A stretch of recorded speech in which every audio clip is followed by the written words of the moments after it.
She's dead. Nate Callahan said those two words to nobody. Standing alone in his yard holding a telegram that had just ripped the future clean out of his chest. The station boy was already gone. The horses didn't care. The mountains didn't move. He read it again. Margaret Holloway killed during train accident in Kansas. He folded it once, put it in his coat pocket, and walked back inside to put away the second plate he'd set on the table that morning. She was still coming. He just didn't know it yet. If this story moves you, please subscribe to this channel and drop your city in the comments right now. I want to see exactly how far this story travels. Stay with me all the way to the end. Because what happens next will change the way you think about second chances forever.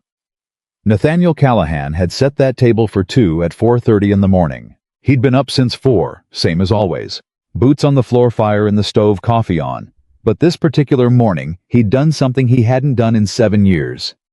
He'd pulled 2 plates from the cabinet instead of 1. Set them across from each other on the clean pine table. Put a fork and a knife beside each one with the careful attention of a man who understood that a small thing done right could mean everything. He stood back and looked at it. 2 plates. 6 days. Margaret Holloway was arriving in 6 days. He poured his coffee and sat down on his side of the table and looked at the empty chair across from him. And for the first time since Eleanor died, he let himself think about what it was going to feel like to have someone sitting in it. How was 40 years old. He had not allowed himself to want things for a long time. Wanting things was a kind of vulnerability. He had decided somewhere in the gray middle of his grief that he couldn't afford. A man with a ranch to run and cattle to feed and winter coming every year. Whether he was ready or not, did not have the luxury of longing. But 6 weeks ago, he had written a letter to a woman in Pennsylvania. And she had written back, and something in him that had been locked for 7 years had quietly, without permission, come open. Her name was Margaret Holloway, 32 years old, a baker from a small town outside Philadelphia, who described herself in her first letter with a bluntness that had stopped him cold. I should tell you honestly, Mr. Callahan, that I am a large woman. Society has made certain I understand this about myself. I am not delicate, and I will not pretend otherwise. What I am is capable, hardworking, and tired of being in a place where people have already decided what I'm worth based on what they can see. If those qualities interest you more than my measurements, then perhaps we have something worth discussing. He had read that paragraph 4 times. Then he had sat down and written the longest letter he had written since he was 20 years old and courting Eleanor. Miss Holloway, he had written back. I am 40 years old, gray at the temples, and I have not said an unnecessary word to another person in approximately 3 years. I am not looking for someone beautiful. I am looking for someone honest. Your letter is the most honest thing anyone has said to me in a very long time. I would like to continue this conversation if you are willing. She was willing. Their letters went back and forth across 2,000 miles for 6 weeks, and each one arrived like something Nate hadn't known he was starving for until it showed up at his door. She told him about her bakery. About the winter, the furnace broke, and she'd baked bread for 36 straight hours to keep the pipes from freezing, then sold every loaf to her neighbors for whatever they could pay. Firewood, a chicken she'd named Gerald, a jar of preserved plums that she ate that same evening standing over the kitchen sink because she hadn't eaten since the previous morning. He told her about Eleanor, about the illness, about the 3 years after where he'd worked himself into exhaustion every single day, because exhaustion was the only thing that reliably stopped the thoughts. She hadn't responded to that with pity. She'd responded with this: I think grief is the price of having loved something real. I think people who've never paid it don't know what real costs. I think you paid it honestly, and I don't think that makes you broken. I think it makes you someone worth knowing. He had put that letter down on the kitchen table and walked outside and stood in the yard for 20 minutes looking at the mountains. Then he'd gone back in, picked it up, and read it again. In her 5th letter, she had asked about the view from his kitchen window. He had described it carefully, the way the mountains looked in early morning before the light hit full gray blue, and enormous and indifferent in the way that things older than human trouble always are. The way the first light came across the lower slopes, like something being slowly revealed. The way it looked different every single morning, which he had found annoying for the first few years, and now considered one of the only reliable surprises his life still had to offer. She had written back, "I've never lived anywhere with mountains. I grew up somewhere so flat you could see weather coming 2 days before it arrived. I always thought flat felt safer. But lately, I think I'd rather look up." He had sent her a train ticket the next week. She had written to say she would arrive September 18th, and she had signed the letter the same way she signed all of them. Respectfully and hopefully, Margaret. He had read that sign-off hopefully and understood it was doing more work than it appeared to be. That it was not simply a formal closing. That it was a woman who had been disappointed many times saying quietly and without drama that she was choosing to try anyway. He respected that more than he could have explained.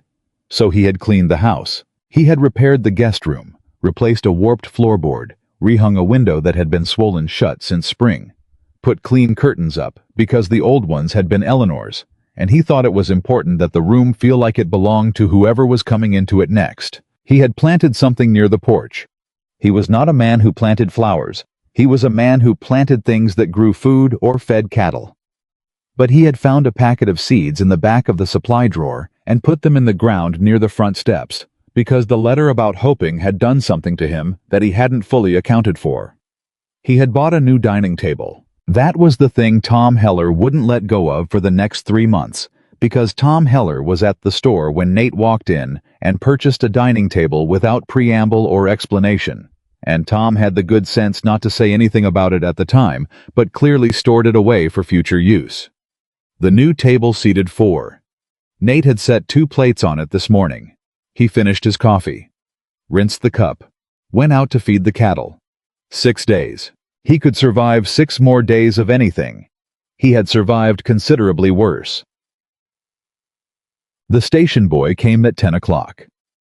Nate was on the south side of the property checking the fence line when he saw Danny Marsh riding hard up the road from town, and the first thing he noticed was that the boy wasn't slowing down the way he usually did when he delivered regular mail. Danny was riding like something was on fire. Nate walked toward the gate.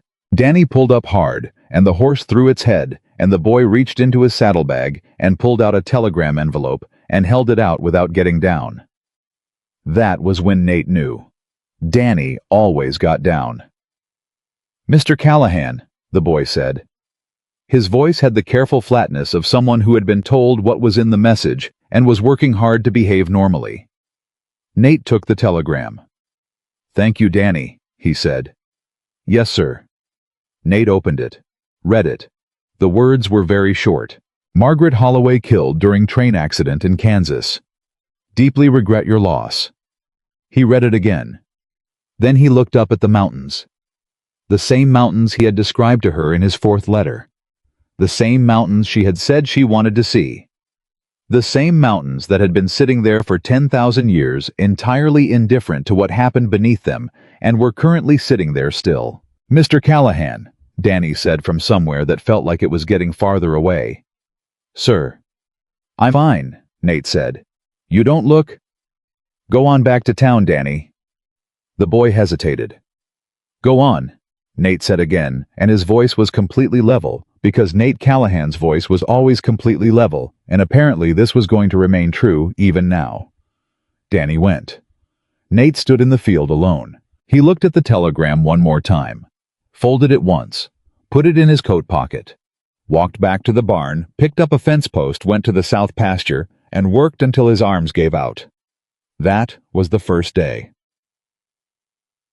By sundown, Tom Heller was at the door, hat in hand, face arranged in the expression of a man who had drawn the short straw.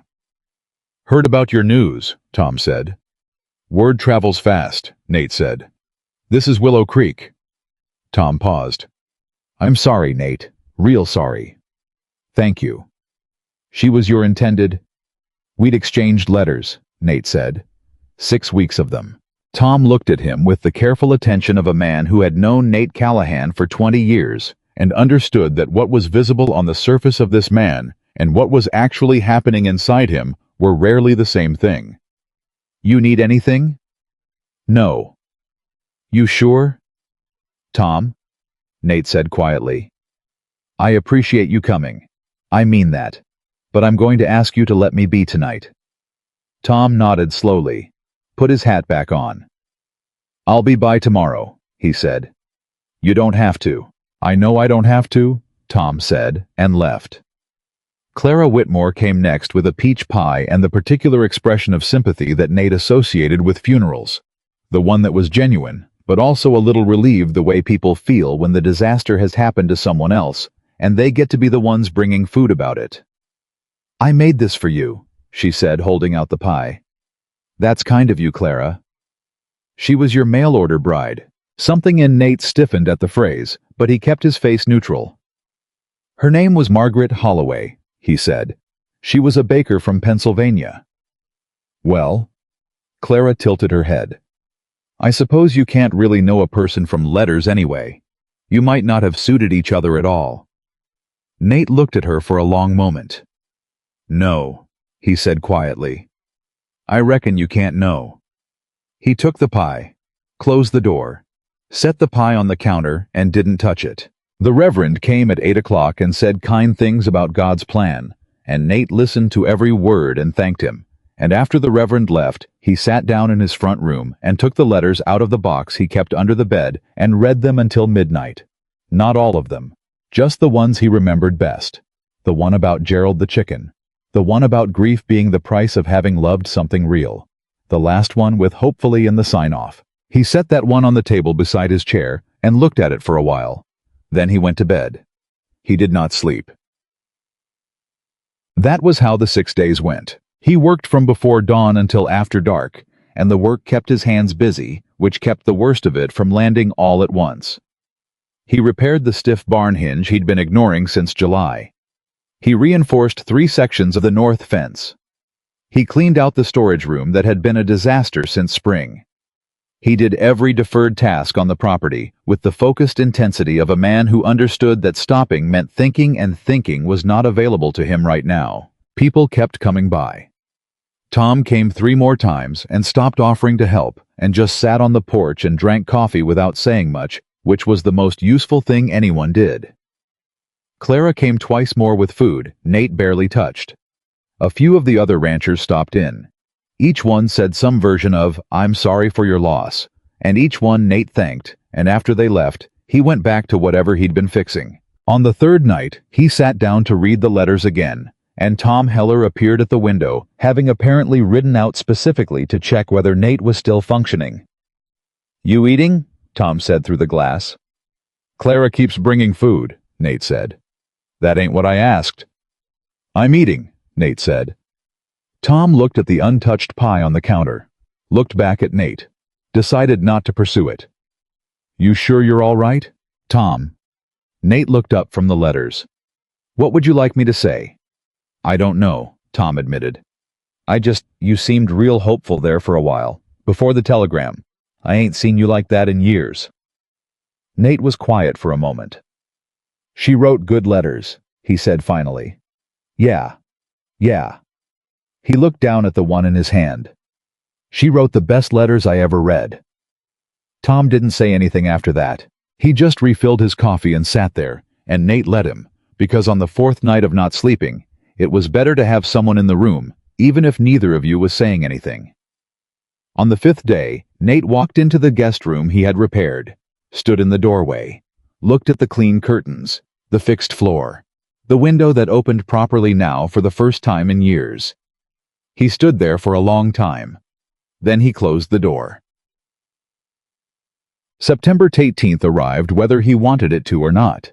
He had a supply order to pick up at Heller's store. Going into town on the day she was supposed to arrive was either the most practical decision he had made all week or the worst, and he couldn't entirely tell which. But the supplies needed picking up, and Nate Callahan was not a man who let grief cancel practical obligations.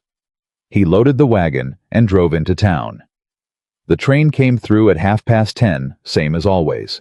Nate was across the street from the station loading feed sacks into the wagon bed when he heard the whistle. He did not look up. He had made a decision somewhere in the middle of the 5th sleepless night that he was going to simply continue, Not because he was fine, but because continuing was what you did when the alternative was stopping. And stopping was not something Nate Callahan knew how to do. He lifted another sack. The train came in. He kept his eyes on the wagon. He heard the platform noise, the usual sounds of passengers unloading, the conductor calling boots on the wooden boards. He lifted another sack. "Mr. Callahan." He stopped, set the sack down slowly, turned around. She was standing at the edge of the platform 20 feet away. A large woman in a traveling dress that had seen better days before a week on a westbound train had gotten hold of it. Dark hair pinned back loose. One arm bandaged from wrist to elbow in clean white wrapping. Small suitcase at her feet. Worn leather satchel over one shoulder. She was looking directly at him. Not the way a stranger looks at someone they're trying to identify. The way a person looks at someone they already know. His whole body went still. He knew. Not from her appearance. From something else entirely, from the way she was standing, from the particular quality of her attention. From the way she said his name, with the same careful rhythm he had read in every letter for 6 weeks. 2 syllables. A slight pause in the middle, like she was being precise about it, like she understood that names mattered. "Maggie," he said. Not a question. She smiled, just at the edges, just enough for her whole face to shift around it, tired and sore and a little uncertain, and underneath all of that genuinely quietly glad to finally be standing here. "Yes," she said. "I'm Margaret Holloway." He could not speak. I was aware of Tom Heller frozen in the doorway of his store. He was aware of Clara Whitmore standing 15 feet away, with her hand halfway to her mouth. He was aware of the Reverend on the church steps across the street. He was aware that every set of eyes on the Willow Creek Main Street had just locked onto this moment, like it was the only thing happening in the world. He didn't care. Nate Callahan had spent 7 years being the man who never showed anything in public, who handled every loss with his jaw forward and his eyes level, who made people comfortable by never requiring anything from them, who was respected in this town, partly because he was capable, and partly because he was safe, because a man who doesn't let you see inside him never puts you in the position of not knowing what to do. He didn't have access to that man right now. 6 days of letters read by lamplight. 6 days of a second plate put away in a cabinet. 6 days of working until his arms gave out and still not being able to sleep. 6 days of a guest room with clean curtains that nobody was going to sleep in, and flowers near the porch that he'd planted for reasons he couldn't entirely explain, and a new pine table that seated 4. All of it was hitting him at once. His legs went out from under him, not slowly, not with any dignity. They simply stopped performing their function the way a thing stops working when the thing it was built to hold has been removed and then suddenly restored. And his knees hit the dust of the Willow Creek Station platform, and he heard the sharp collective breath of everyone watching, and he was looking at the ground with his hands in the dirt, and he was not entirely sure what he was supposed to do next. "Mr. Callahan." She was close. Moving fast, he could hear it. And then she was beside him, kneeling in the dust without any hesitation, without any self-consciousness about the watching eyes, or the dirt, or the spectacle of it. And she didn't reach for him immediately, because she had the instinct of a woman who understood that a man who had just come apart in public needed one moment before he could bear to be touched. "Hey," she said quietly. "Look at me." He raised his head. Her face was close, tired, sunburned across the nose from the train windows. A small scar at her chin he hadn't been able to imagine from letters. Eyes that were exactly the color he somehow expected, though he couldn't have said why. She was real. She was right here. She was looking at him the same way her letters looked, not performing anything, not managing him, just seeing. "What happened?" she said. Low, steady. The voice of a woman who had seen hard things and knew how to stay level inside them. He reached into his coat pocket with a hand that wasn't quite steady, held out the telegram. She took it, read it. He watched her face as she went through it, the warmth draining, replaced by shock, then recognition, then something complicated and soft. "The accident," she said. "There was another woman, Margaret Holden, The station clerk must have confused the names on the passenger list. She looked up. "You thought I was dead." "6 days," he said. His voice came out rough, like it had forgotten how to work correctly. She looked at him. Really looked the way her letters had looked. And then something shifted in her expression. Something that went beyond sorry. Something that looked quietly like understanding what those 6 days had actually cost him. "I sent a letter," she said, "explaining everything. My arm there was a fire in one of the cars. Nothing serious, but I needed medical attention before I could continue. I wrote as soon as I could." "The letter didn't arrive," he said. "No," she said softly. "I can see that." He looked at her. She looked at him. Around them, Willow Creek held its breath. "You mourned me," she said. It wasn't an accusation. It was quiet and careful, like she was turning the fact of it over in her hands, working out what it meant. "You mourned someone you'd never actually met." "I knew you," Nate said. "From the letters." She was quiet for a moment. "So did I," she said. "Know you. From yours." He got to his feet. Slowly. With the particular deliberateness of a man reassembling himself piece by piece in front of an audience he couldn't afford to ignore for much longer. She rose beside him. They stood close. Close enough that he could see the details of her face clearly for the first time, the fine lines at the corners of her eyes, the way she held his gaze without flinching, without looking away, without performing anything at all. I'm real, she said. "I can see that," he said. "Are you all right?" He thought about it honestly. "I'll get there," he said. She looked at him, measured him the way someone measures a thing they want to understand accurately, not harshly. And then she nodded once. The nod of a woman who believed him. "Well," she said, "I'm here now." "You are," he said. She picked up her suitcase. He reached out without thinking and took it from her. She let him, and they walked off that platform together past Tom Heller, who looked like a man witnessing something he was going to spend 30 years trying to describe accurately. Past Clara Whitmore, who had both hands over her mouth now. Past the reverend who had come down from the church steps and was looking up at the sky with the expression of a man quietly revising a theological position he had held for decades.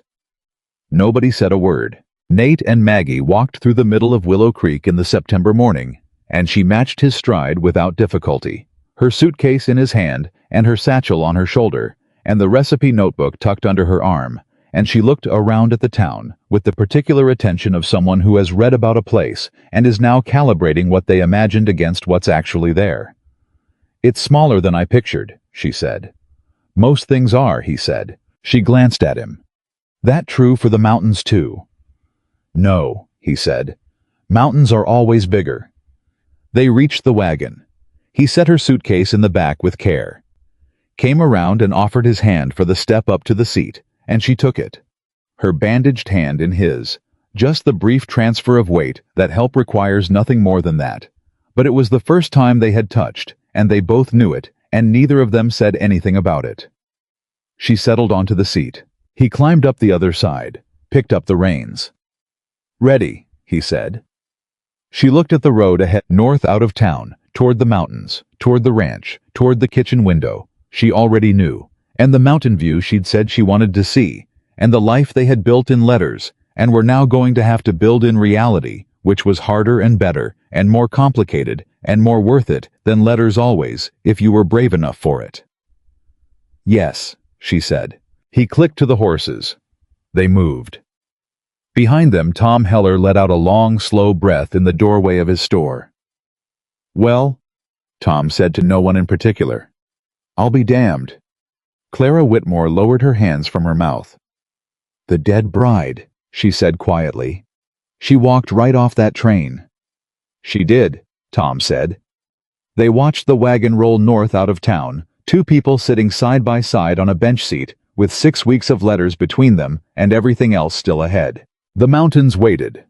The morning light moved across the lower slopes the way Nate had described it in his 4th letter slowly, like something being revealed, and Margaret Holloway, who had been declared dead in Kansas and had arrived alive in Montana and had knelt in the dust of a train platform beside a man she had never met, and somehow already knew she looked up at those mountains for the first time, and something in her chest settled into place like a key finding a lock it was made for.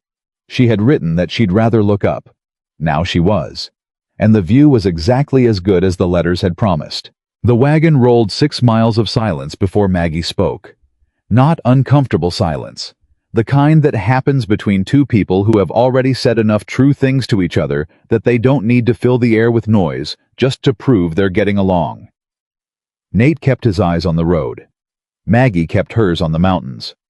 The horses knew the way home and didn't need much guidance, which was convenient because Nate wasn't entirely sure his hands were working at full capacity yet. I was still processing the fact that she was sitting beside him. Alive. Real. Smelling of train smoke and something sweet.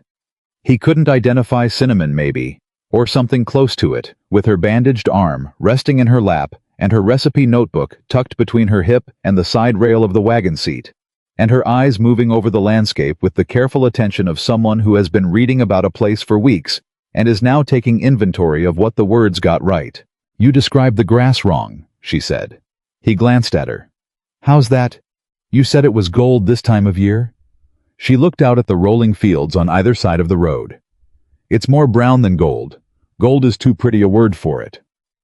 "I was trying to make it sound appealing," he said. "I didn't ask for appealing," she said. "I asked for honest." He looked at her sideways. She was looking straight ahead, and there was something at the corner of her mouth that wasn't quite a smile, but was in the neighborhood of one. "Fair enough," he said. "The grass is brown." "Thank you," she said. "The mountains, though." She paused. "You said they were bigger than you could describe. You were right about that." He said nothing. She said nothing. The wagon kept moving. After another mile, she said without looking at him, "Are you going to tell me about the 6 days, or are you going to let me wonder?" He thought about that. "What do you want to know?" he said. "I want to know how you spent them." He was quiet for a moment. "Working," he said. "I figured that part." She turned to look at him. "I mean the rest of it. The parts where you stopped working long enough to think." He kept his eyes on the road. "I read your letters," he said. She was quiet. "All of them." "Most nights," he said. "More than once." She turned back to face forward, and he didn't look at her, but he was aware of the quality of her silence changing, becoming something more careful, more private. The way silence changes when a person is doing something internally that they aren't ready to put into words yet. "I wrote you a letter," she said finally.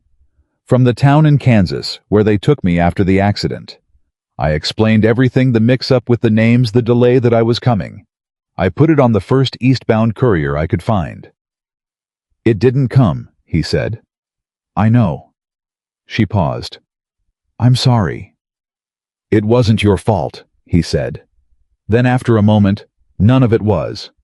She nodded once. They rode the rest of the way, in the kind of quiet that had settled into something easier than it started, and when the ranch came into view, the main house and the barn and the fence lines running out toward the mountain base. Nate watched her see it for the first time and felt something he hadn't expected. Nervous. He was nervous about what she thought of it. That was new. "It's smaller than your second letter suggested," she said. "I may have overstated the barn," he admitted. "You definitely overstated the barn," she said.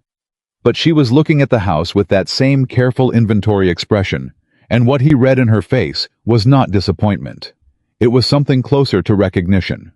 Like she was matching what she saw to what she'd already built in her head, and finding that the proportions were right, even if the scale was different. He pulled the wagon up to the front and set the brake and climbed down and came around to her side and offered his hand again.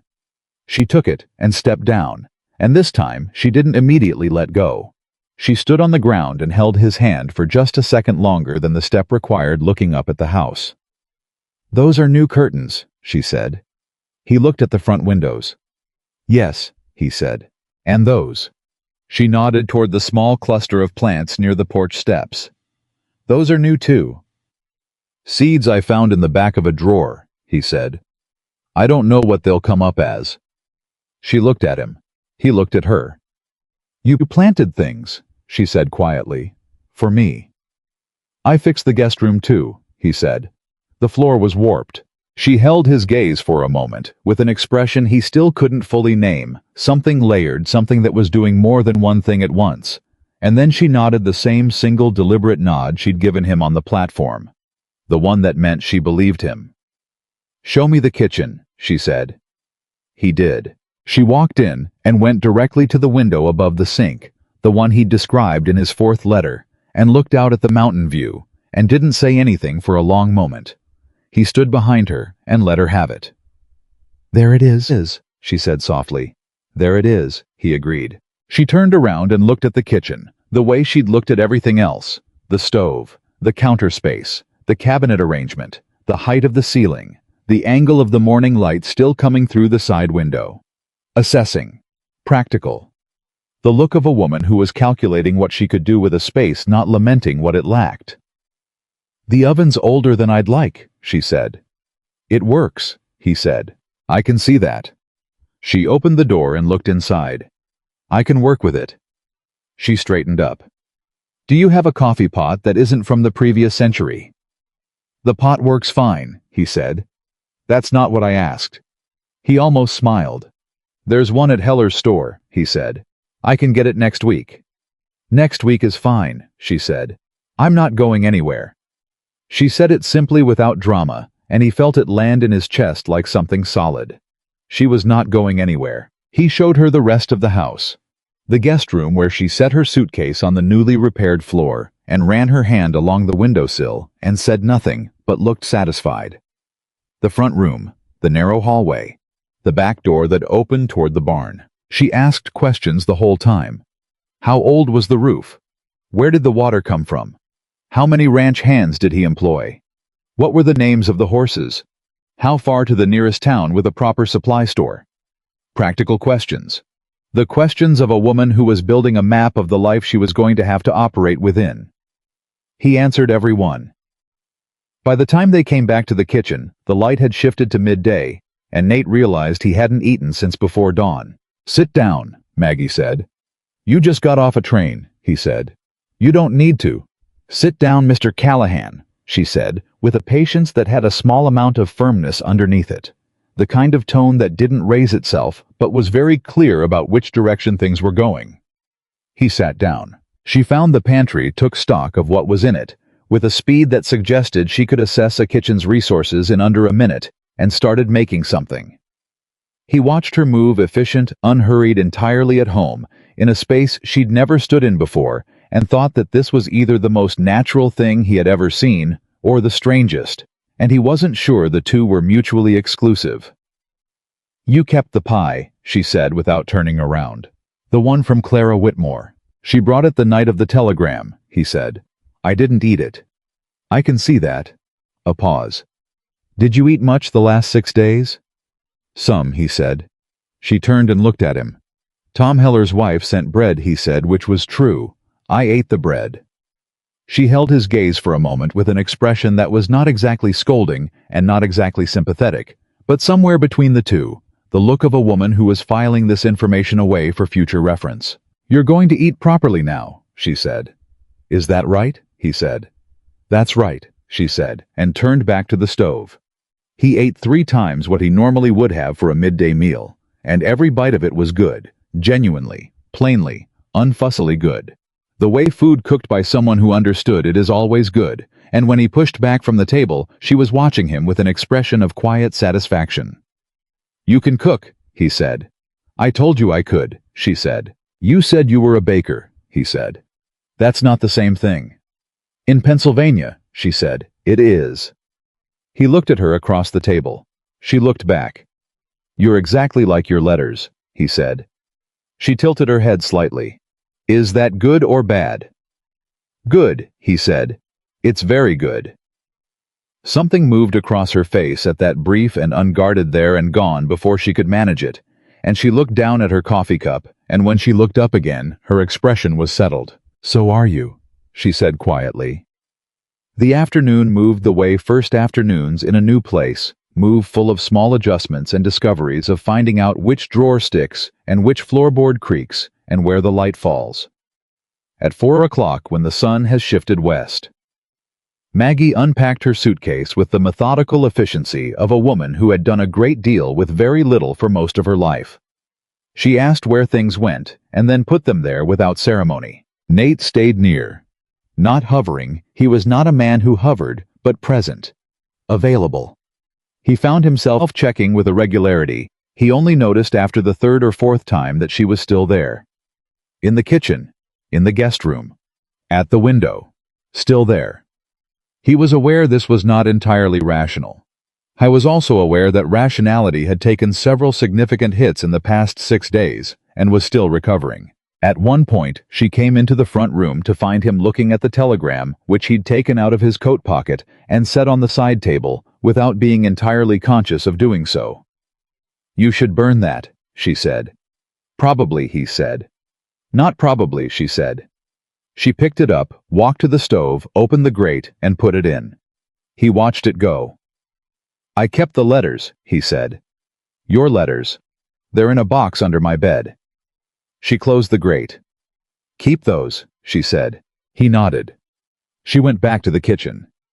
He stayed where he was for a moment, looking at the stove, feeling something in his chest unknot itself with a slowness that suggested it had been tied for a very long time. The trouble started the next morning. It started as trouble in small towns often does with Clara Whitmore. Nate was in the barn at 7 when he heard the wagon coming up the road, and he came out to find Clara climbing down with another pie. This one apple, and the particular expression of a woman who was here on a mission that had very little to do with pie. "Good morning, Nate," Clara said. "I came to welcome your guest." "She's not a guest," Nate said. "She's my intended." Clara blinked. "Still after everything." "What everything?" Nate said. "Well." Clara arranged her expression into something that was performing concern while actually delivering something else entirely. "I just mean given the confusion. Given that she wasn't who you expected. Given that you'd already grieved and moved on." "I haven't moved on," Nate said. "She arrived yesterday. That's the entirety of the situation." "Of course," Clara said. "I just thought—" "Morning." They both turned.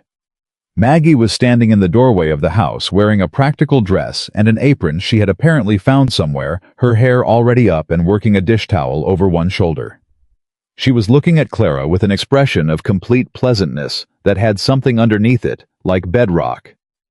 "You must be Clara Whitmore," Maggie said. "Nate mentioned you brought pie after the telegram. That was kind of you." Clara blinked again. She had not expected to be named. "I did," Clara said. "Yes, welcome to Willow Creek, Mrs. Holloway," Maggie said. "For now, come in if you'd like coffee. I've just made a fresh pot." It was the "for now" that did it. 2 words placed with perfect precision that told Clara Whitmore and anyone within earshot exactly how Margaret Holloway understood her own situation and what she expected it to become. Not aggressive, not pointed, just accurate. Clara came in for coffee. She sat at the kitchen table and asked questions. Some of them, the natural, curious questions of a neighbor meeting someone new, and some of them, the probing kind, that were designed to find a weakness, a gap, something that could be carried back to town and distributed. How long was the train ride? What was Pennsylvania like? Did she have family? Had she done ranch work before? How was she finding the inn here? A pause with a small, deliberate weight to it adjustment. Maggie answered every question directly and without offering anything beyond what was asked. The train ride was long. Pennsylvania was cold in winter. She had a brother in Philadelphia. Ranch work was different from bakery work, but she was a fast learner. The adjustment was fine. She was not rude. She was not defensive.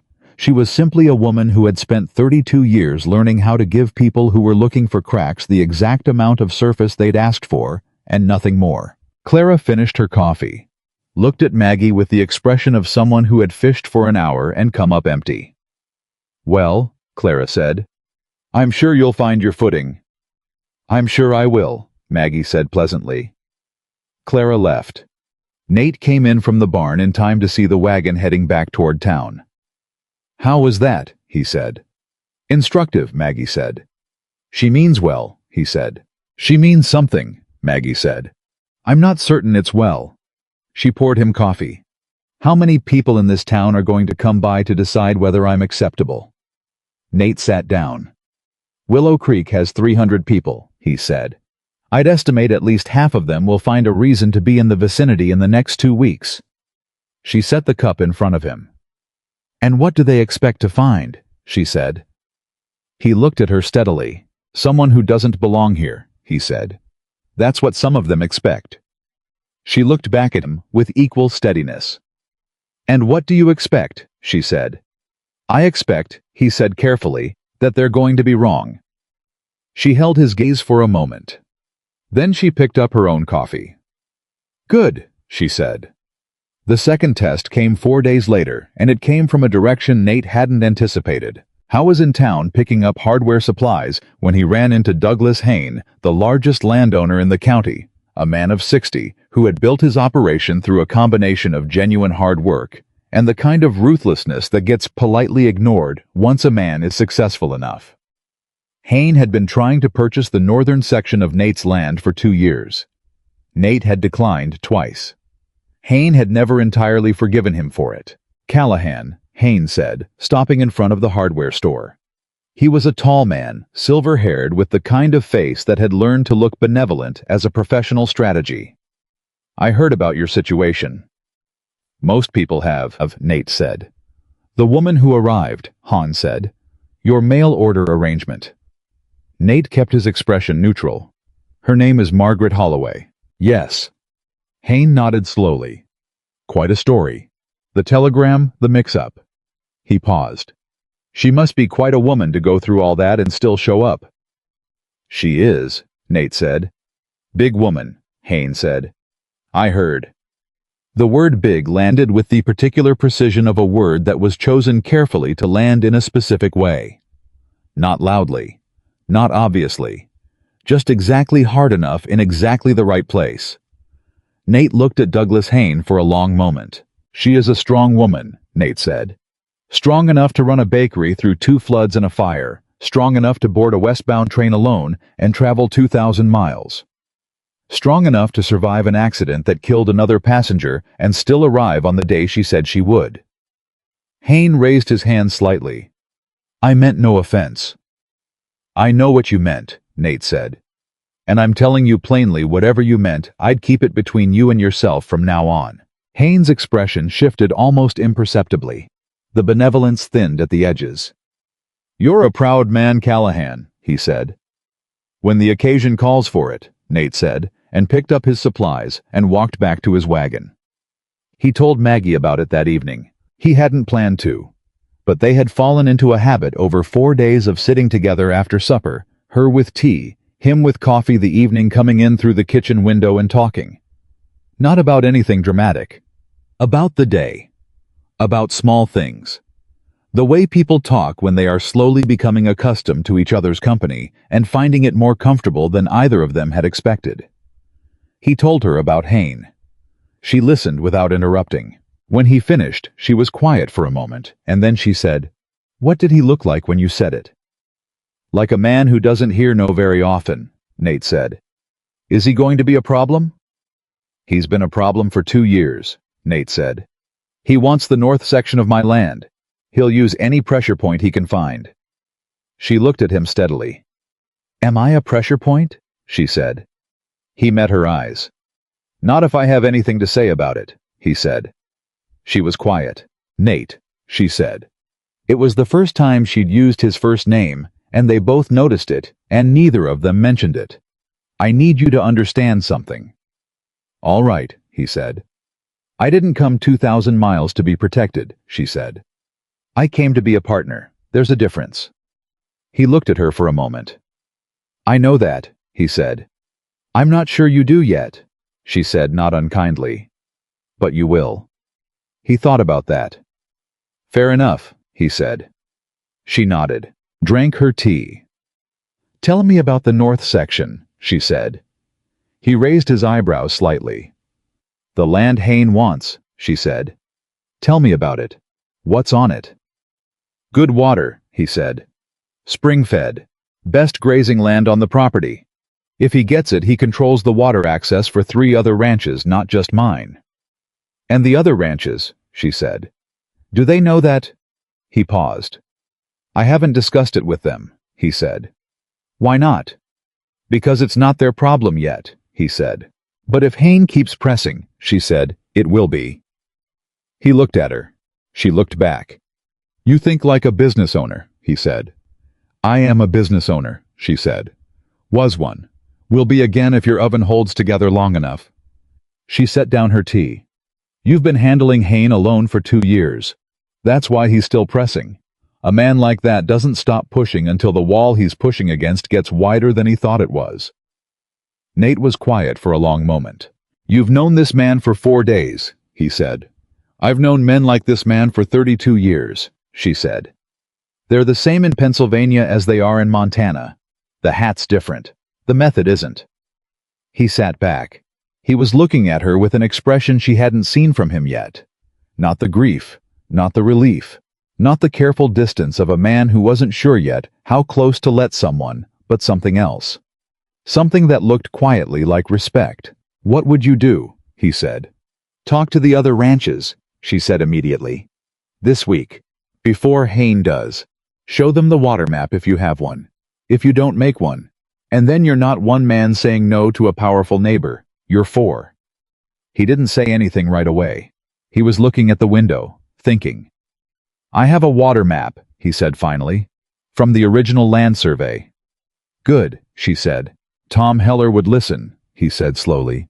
The Birch brothers have been nervous about Hayne for a year, and old Pete Alderson downstream, he's been trying to figure out why his water pressure dropped last spring. Because Hayne diverted something, she said.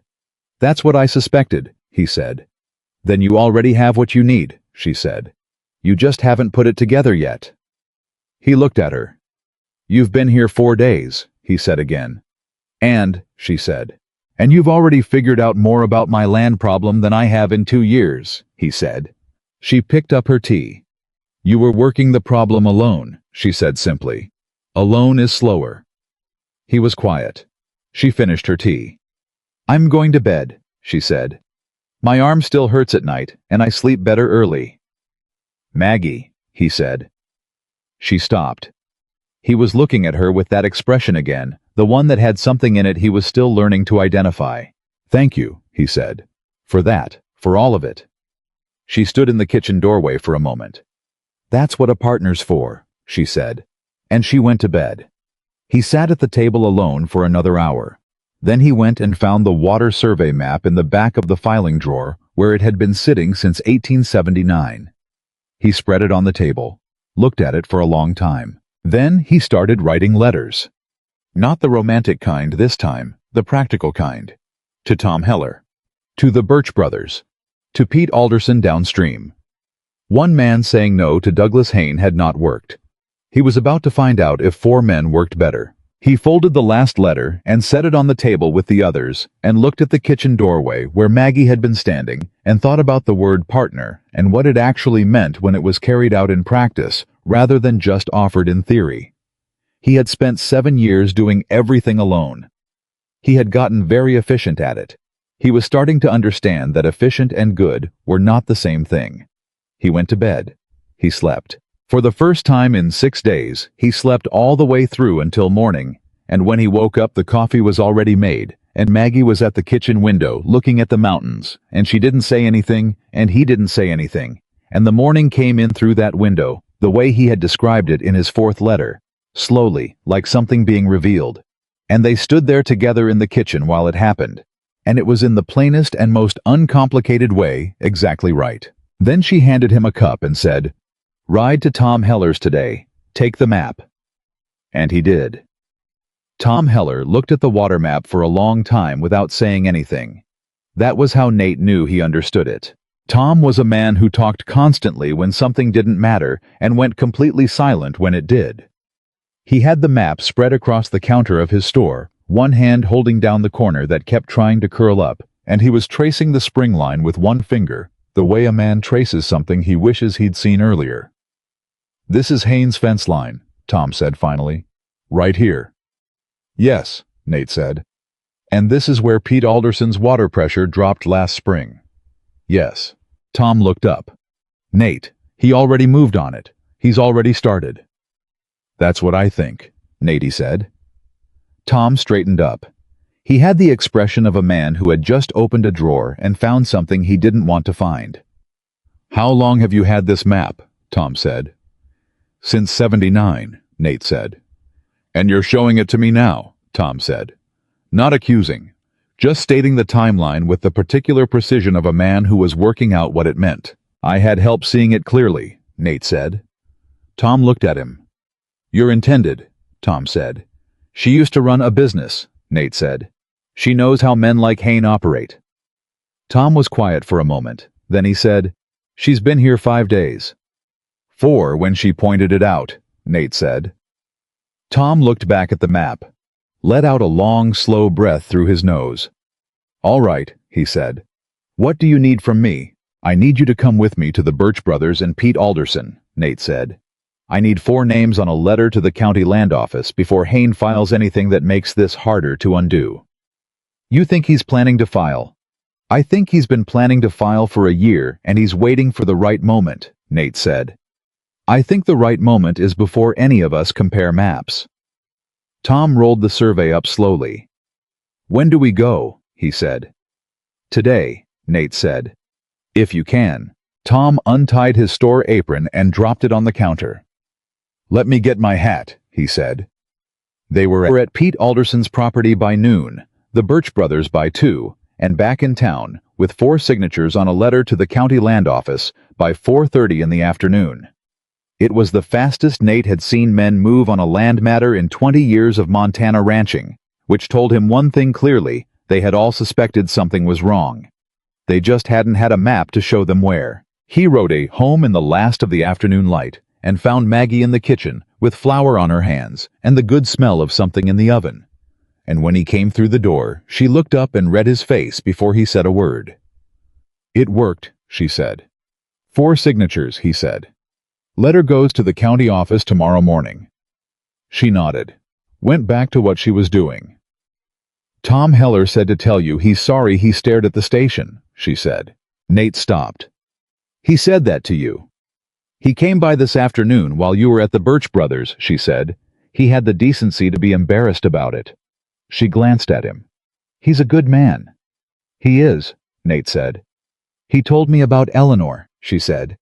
Her voice was careful, not probing, just naming something that was in the room. Nate hung his hat on the hook by the door. What did he say? He said.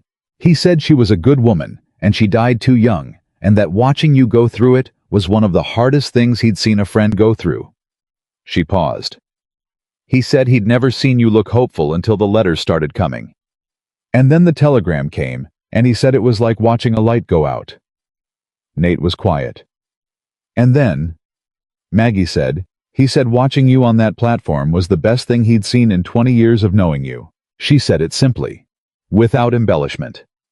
And then she turned back to the stove, because Maggie Holloway understood instinctively that some things landed better when you didn't look directly at the person they were landing on. He sat down at the table. He talks a lot, Nate said finally. He does, she agreed.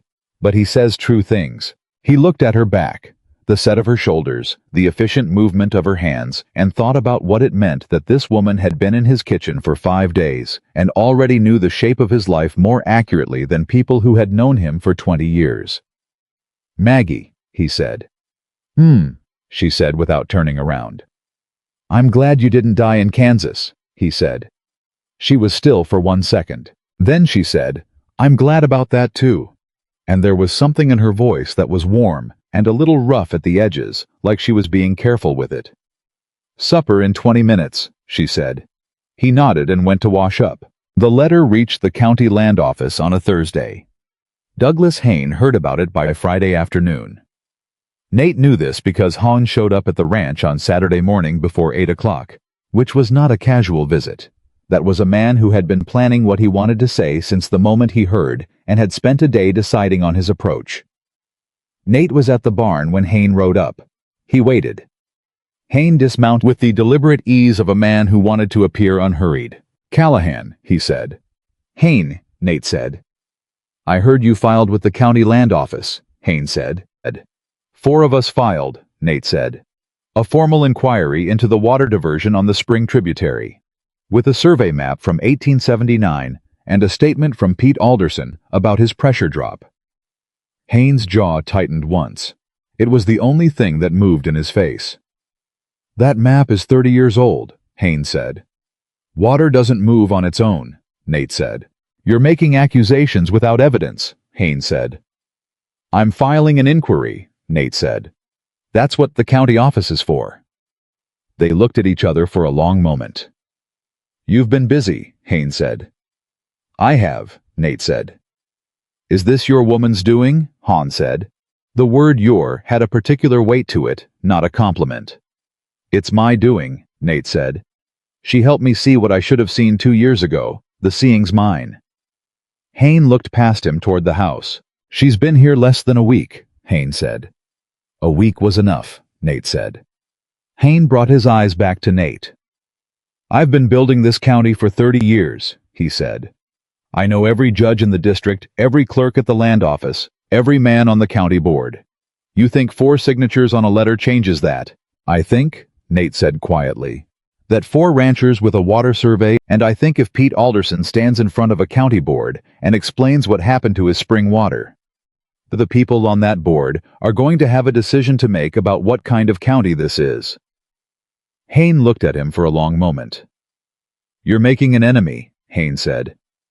I had a feeling that was already the case, Nate said. Hayne mounted his horse. Enjoy your arrangement. Callahan, he said, and the word arrangement was chosen with the same precision as the word big had been placed to land in a specific spot and draw blood if it could find a gap in the armor. Nate watched him ride away. He stood there until the sound of the horse faded. Then he heard the front door of the house open behind him, and he turned to find Maggie on the porch with 2 cups of coffee, having apparently watched the entire exchange from the window. She held one out. He walked up and took it. How much did you hear? He said. Enough, she said. He's going to fight the inquiry, he said. I know, she said. Let him. She sipped her coffee. Men like that rely on other people being alone. You aren't alone anymore. He looked at her. She was looking out toward the road where Hayne had gone, her expression clear and level, and not particularly concerned. You're not afraid of him, Nate said. I'm from Pennsylvania, she said. We have men like that in Pennsylvania too. They're louder out here because there's more space for the sound to carry, but they're the same animal. He almost smiled. She caught it. Was that almost a smile? She said. No, he said. It was, she said. I saw it. Drink your coffee, he said. She did. They stood on the porch together in the October morning, and the trouble felt manageable in a way it hadn't the day before. And Nate understood why not, because the situation had changed, but because the weight of it was distributed differently, now split between 2 people instead of sitting entirely on one. That was the thing about partners. He was starting to understand it from the inside. The real test came 12 days after Maggie arrived, and it came from a direction neither of them had prepared for. It came from the women, not Clara Whitmore.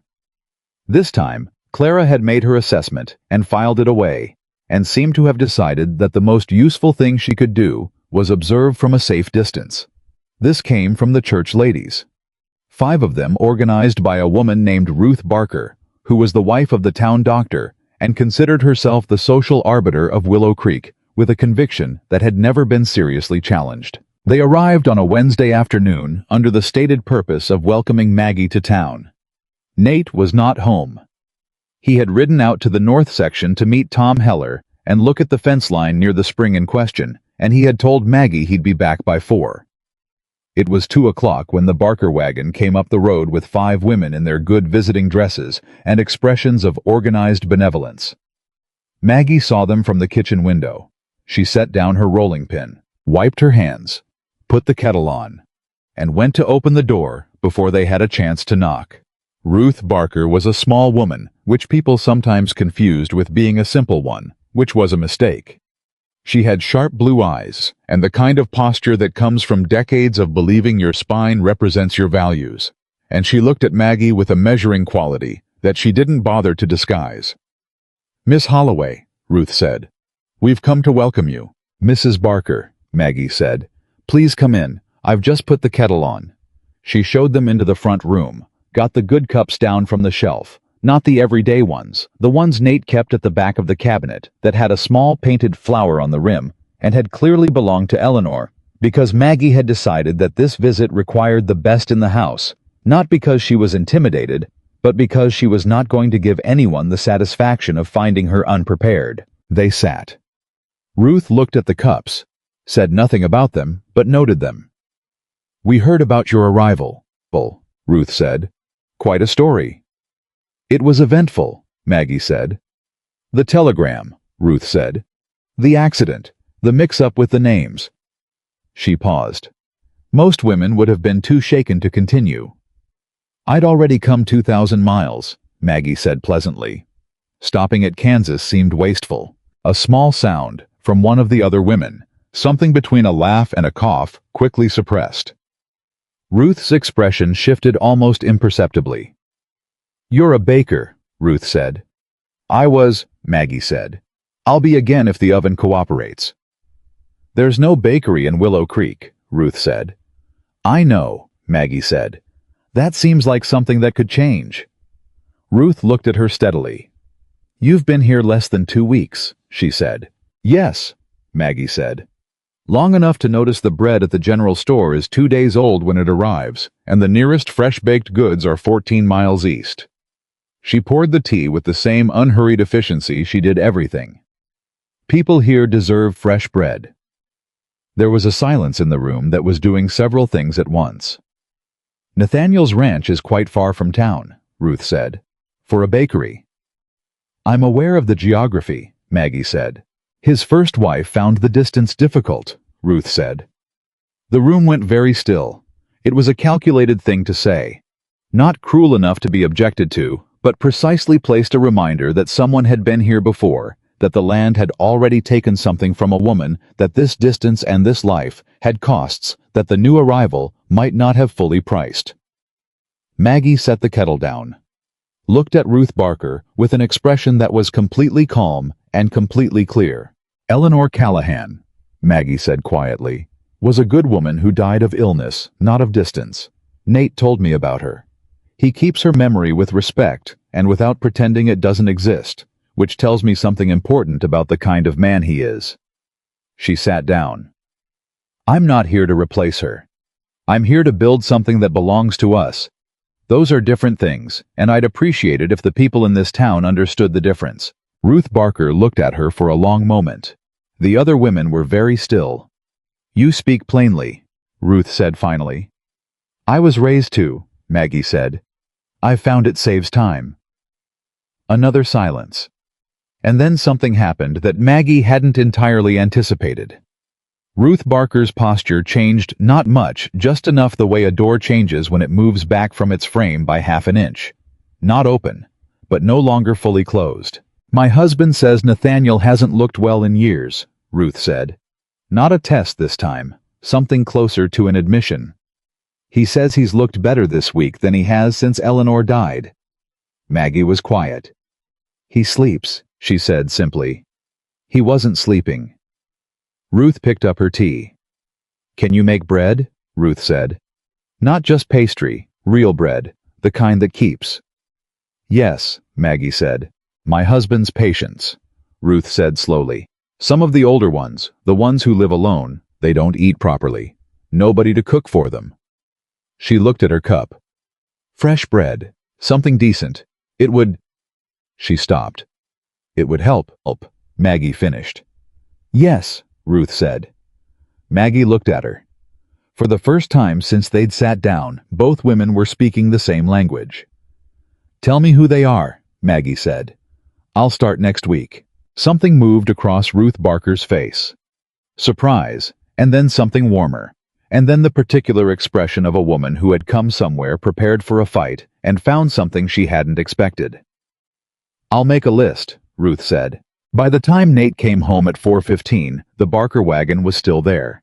He came in through the front door and found 5 women in his front room with empty teacups and a plate that had held biscuits and now held only crumbs. And Maggie was sitting in the middle of it, talking with Ruth Barker about bread flour storage, with the ease of a woman who had been part of this community for years rather than 12 days.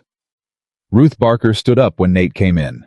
"Nathaniel," she said, "your Miss Holloway is quite remarkable." "I know," he said. "We're glad she's here," Ruth said in the tone of a woman who had made a decision and was announcing it as settled fact. She gathered the other women. They left. Nate stood in the front room and looked at Maggie, who was collecting teacups with the expression of a person who had just run a very long race and was not going to mention it.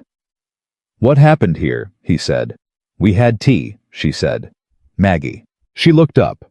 "Ruth Barker's husband has patients who don't eat properly," she said. "Elderly folks living alone. I'm going to bring them bread. Once a week starting next Monday." She paused. "Is that all right with you?" He stared at her. "You've been here 12 days, he said. "You keep saying that," she said. "Because it keeps being remarkable," he said. She almost smiled. Almost. "Tom Heller told me his wife's been wanting someone to organize a proper harvest fair for 3 years, and nobody's done it," she said. "And the church has a broken oven that means they can't feed people after Sunday service the way they used to. And the school teacher—" "Maggie," he said. She stopped. "You just got here," he said. "I know," she said. "You had a train accident 9 days ago," he said. "Your arm is still bandaged." "It's healing," she said. "I'm just—" He stopped, looked at her. "Are you all right genuinely? Are you all right?" She set the cups down on the tray, looked at him with the direct honesty that was as much a part of her as the practical apron and the recipe notebook. "I spent 32 years in a town that had already decided what I was worth before I opened my mouth," she said. "I had a bakery that people valued but couldn't quite bring themselves to value me alongside it. I was useful but not—" She stopped, searched for the word. "Not welcomed. There's a difference." He was very still. "This town hasn't decided yet," she said. "That's rare. That's something I haven't had before." She picked the cups back up. "I'm not going to waste it." He stood in the doorway of his own front room and felt something shift in him. Not the relief from the platform, not the warmth of the letters. Something different. Something that sat deeper and was going to stay longer. "She mentioned Eleanor," Maggie said quietly. "Ruth Barker." His jaw tightened. "What did she say?" "She said Eleanor found the distance difficult," Maggie said. "She was testing me. And I told her Eleanor died of illness, not of distance, and that you keep her memory with respect, and that I'm not here to replace her." She met his eyes. "I'm not Nate. I want you to know I understand that." He was quiet for a long moment. "She would have liked you," he said. "Eleanor." "Yes," he said. "She was practical too. She didn't have much patience for performance." Maggie was quiet. "That's a kind thing to say," she said finally. "It's a true thing," he said. She nodded, carried the cups to the kitchen. He stood in the front room for a moment longer, looking at the place where 5 women had just sat and drunk tea and been won over by a woman who had been in this county for 12 days, and thought about the word partner, and how it turned out to be a much bigger word than it looked. Then the front door opened, and Tom Heller came in without knocking, which was a habit of Tom's that Nate had given up discouraging 15 years ago. "I need to talk to you," Tom said. His voice was different, tight. Nate looked at him. "What is it?" "Hayne filed," Tom said. "This morning. Not a counter-inquiry, a full purchase claim on the spring tributary. He says it's unincorporated land, and he's claiming first-use rights going back 8 years. The kitchen went quiet. Maggie appeared in the doorway. "That's not possible," Nate said. "That land is on my survey." "He's got a different survey," Tom said. "From 1881, 2 years after yours. Claims yours is inaccurate." "Where did he get a survey from 1881? Nate said. "Nobody knows yet," Tom said. "But his lawyer filed it this morning, and the county office is reviewing both claims.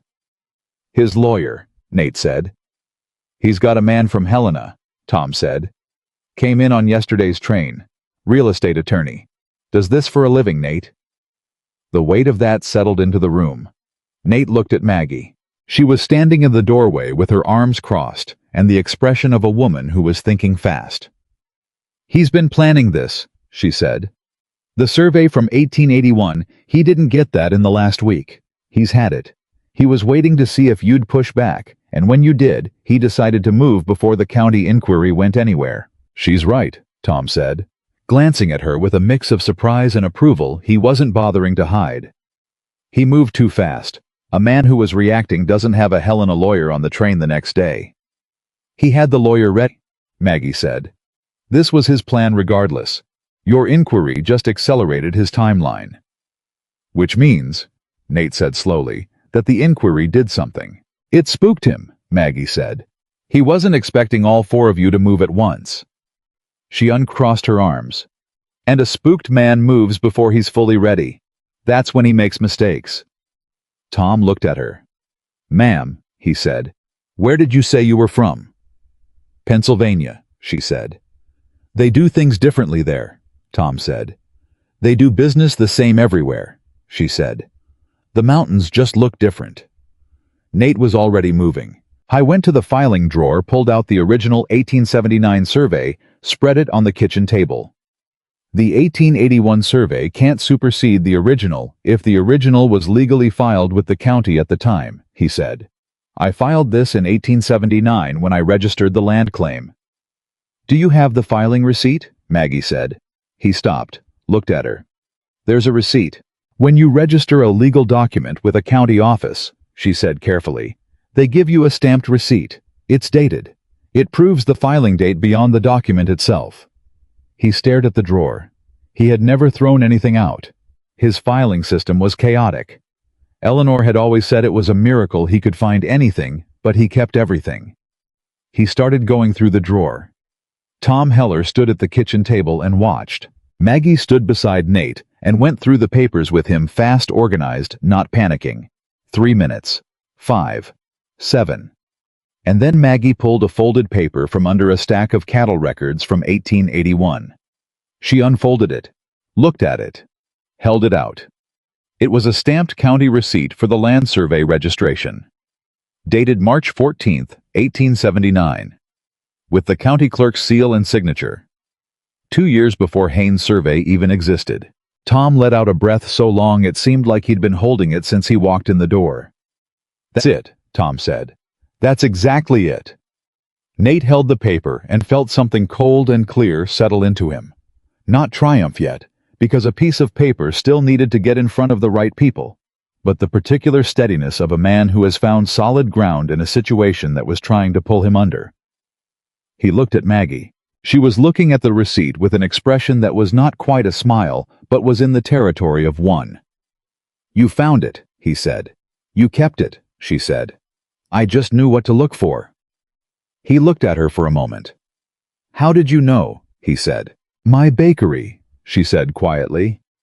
I almost lost it in 81 because a landlord claimed I'd signed a different lease than the one I had. I'd kept my original receipt. That receipt was the only thing that saved 6 years of work. She folded the county document carefully. You learn what matters to keep. She handed it to him. He took it. Tom Heller put his hat on. I'll ride to the Birch Brothers tonight, Tom said. We need to get this to the county office before Haynes' lawyer has time to build momentum. First thing tomorrow, Nate said. Tom nodded, looked at Maggie one more time with the expression of a man who was deeply revising an assessment he'd been making all week. Miss Holloway, he said, I'm real glad you didn't die in Kansas. So am I, she said. Tom left. The kitchen was quiet. Nate set the receipt on the table and stood there with his hands flat on the wood, looking at it, and Maggie stood across from him and let him have the moment. 12 days, he said. 14 tomorrow, she said. He raised his head. She was looking at him with that clear, direct gaze that never performed anything, and in the kitchen lamplight she looked tired and a little sore around the arm and entirely, completely undefeated. Maggie, he said, She waited. "When I wrote that first letter," he said, "I said I was looking for someone honest." "I remember," she said. "I didn't know," he said, "that honest would look like this." She was quiet for a moment. "What does it look like?" she said. He thought about it. "Like someone who already belonged here," he said, "before they even arrived." She looked at him for a long moment, and for the first time since she'd stepped off that train and found a man on his knees in the September dust. She didn't manage her expression before it got to her face. Something moved through it, warm and unguarded and real, the way something looks when it's been a long time coming and finally arrives. She picked up the receipt from the table. "Get some sleep," she said quietly. "Tomorrow's going to be a long day." She put the paper in her apron pocket for safekeeping, and Nate Callahan stood in his kitchen and watched the woman who had arrived 14 days ago, like a miracle that had been mistakenly reported dead, put his most important legal document in her pocket with the same care she used for everything deliberate, certain, and already entirely at home. The county office opened at 8 o'clock on Thursday morning, and Nate was standing at the door at 7:45 with the 1879 receipt in his coat pocket, and Tom Heller beside him, and the Birch brothers, and Pete Alderson coming up the street on horseback behind them. 5 men. 1 piece of paper. The clerk who opened the door was a young man named Gerald Price, who had been working the county office for 8 months and had never seen 4 ranchers and a feed store owner standing outside waiting for him, like they had an appointment that predated his entire tenure. "Mr. Callahan," Gerald said carefully. "Morning, Gerald," Nate said. "We need to file a response to the Hain purchase claim, and we need to speak with whoever reviewed the filing yesterday." Gerald looked at the 5 of them. "That would be Mr. Sutter," he said. "He won't be in until 9. "We'll wait," Tom said. They waited. At 9:15 a man named Arthur Sutter came through the back door of the county office with a coffee cup and the expression of someone who had not expected his Thursday to begin with an audience, and found 5 men who had been sitting in his waiting room for over an hour, looking at him with the collective patience of people who had been patient long enough. Sutter was a careful man. 20 years in county land administration had taught him to be.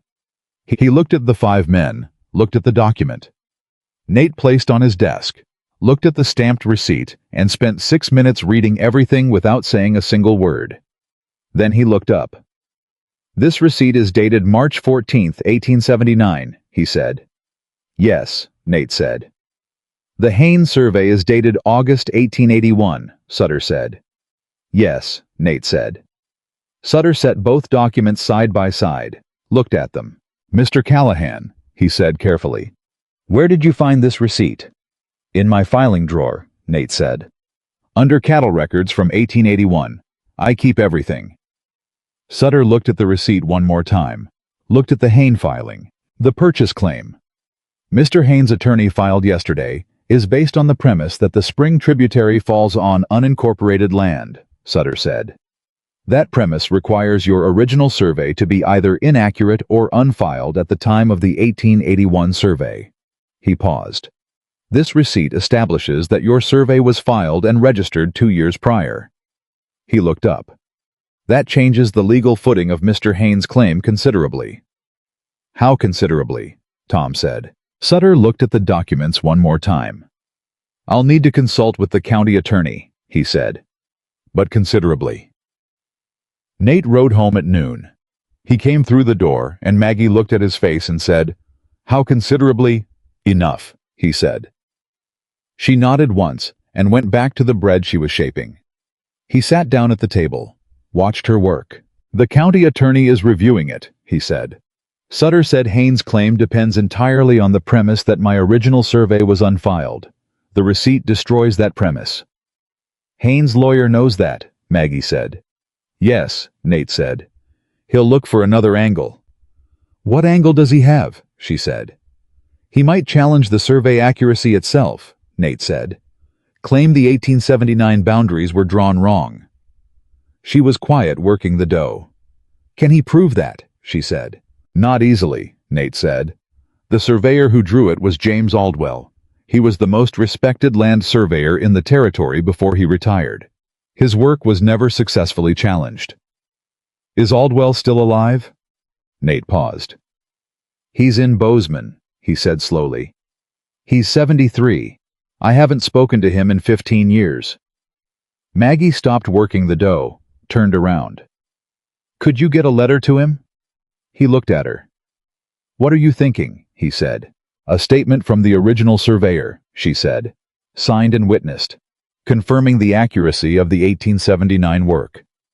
She wiped her hands on her apron. Haynes' lawyer can challenge a 30-year-old document. He can't easily challenge the man who drew it standing behind it. Nate was very still.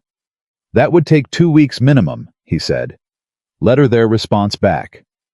Then you should have already written it, she said not unkindly. Write it today. He looked at her for a moment. You think like a lawyer, he said. I think like someone who almost lost everything once because I was 2 steps behind the person trying to take it, she said. I learned to think ahead. He went to the desk. He wrote the letter to James Aldwell that afternoon. It went out on the Friday morning mail. What came back 18 days later would change everything.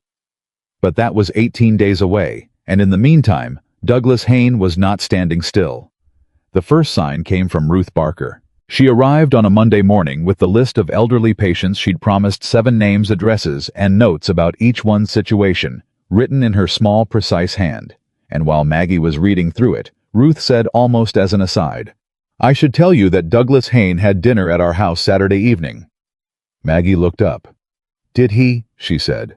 My husband sees patients regardless of who they are, Ruth said carefully. He doesn't choose his dinner guests by my preferences, but I was there. She paused. Hayne talked about you. Maggie set the list down. What did he say? She said. He said you were ambitious, Ruth said.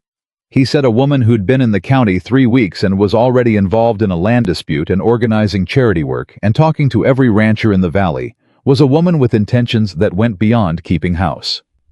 Maggie looked at her steadily. And what did you say? She said. Ruth straightened. I said that a woman who bakes bread for elderly patients and organizes ranchers to protect their water rights sounds like exactly what this county needs, Ruth said. And then I asked Hayne if he'd like more potatoes, and he said yes, and we changed the subject. Maggie was quiet for a moment. Thank you, Ruth, she said. He's going to try to use you against Nate, Ruth said plainly. The way he sees it, you're a vulnerability. A newcomer Nate is attached to, who can be made to look like the reason for all his trouble. Let him try, Maggie said. Ruth looked at her with those sharp blue eyes. He has influence in this town, Ruth said. Real influence. The kind that takes years to build and can undo a reputation faster than you'd think. I know, Maggie said. But I also know what I'm doing and why, and the people I've been working with know it too. She picked the patient list back up. Can I start with the Halverson woman? The notes say she's been having a hard winter. Ruth blinked. Then she said, yes, Agnes Halverson. She's at the end of Birch Creek Road. She'd appreciate a visit. I'll go Wednesday, Maggie said. Ruth shook her head slowly. You don't worry much, she said. I worry plenty, Maggie said. I just don't do it out loud.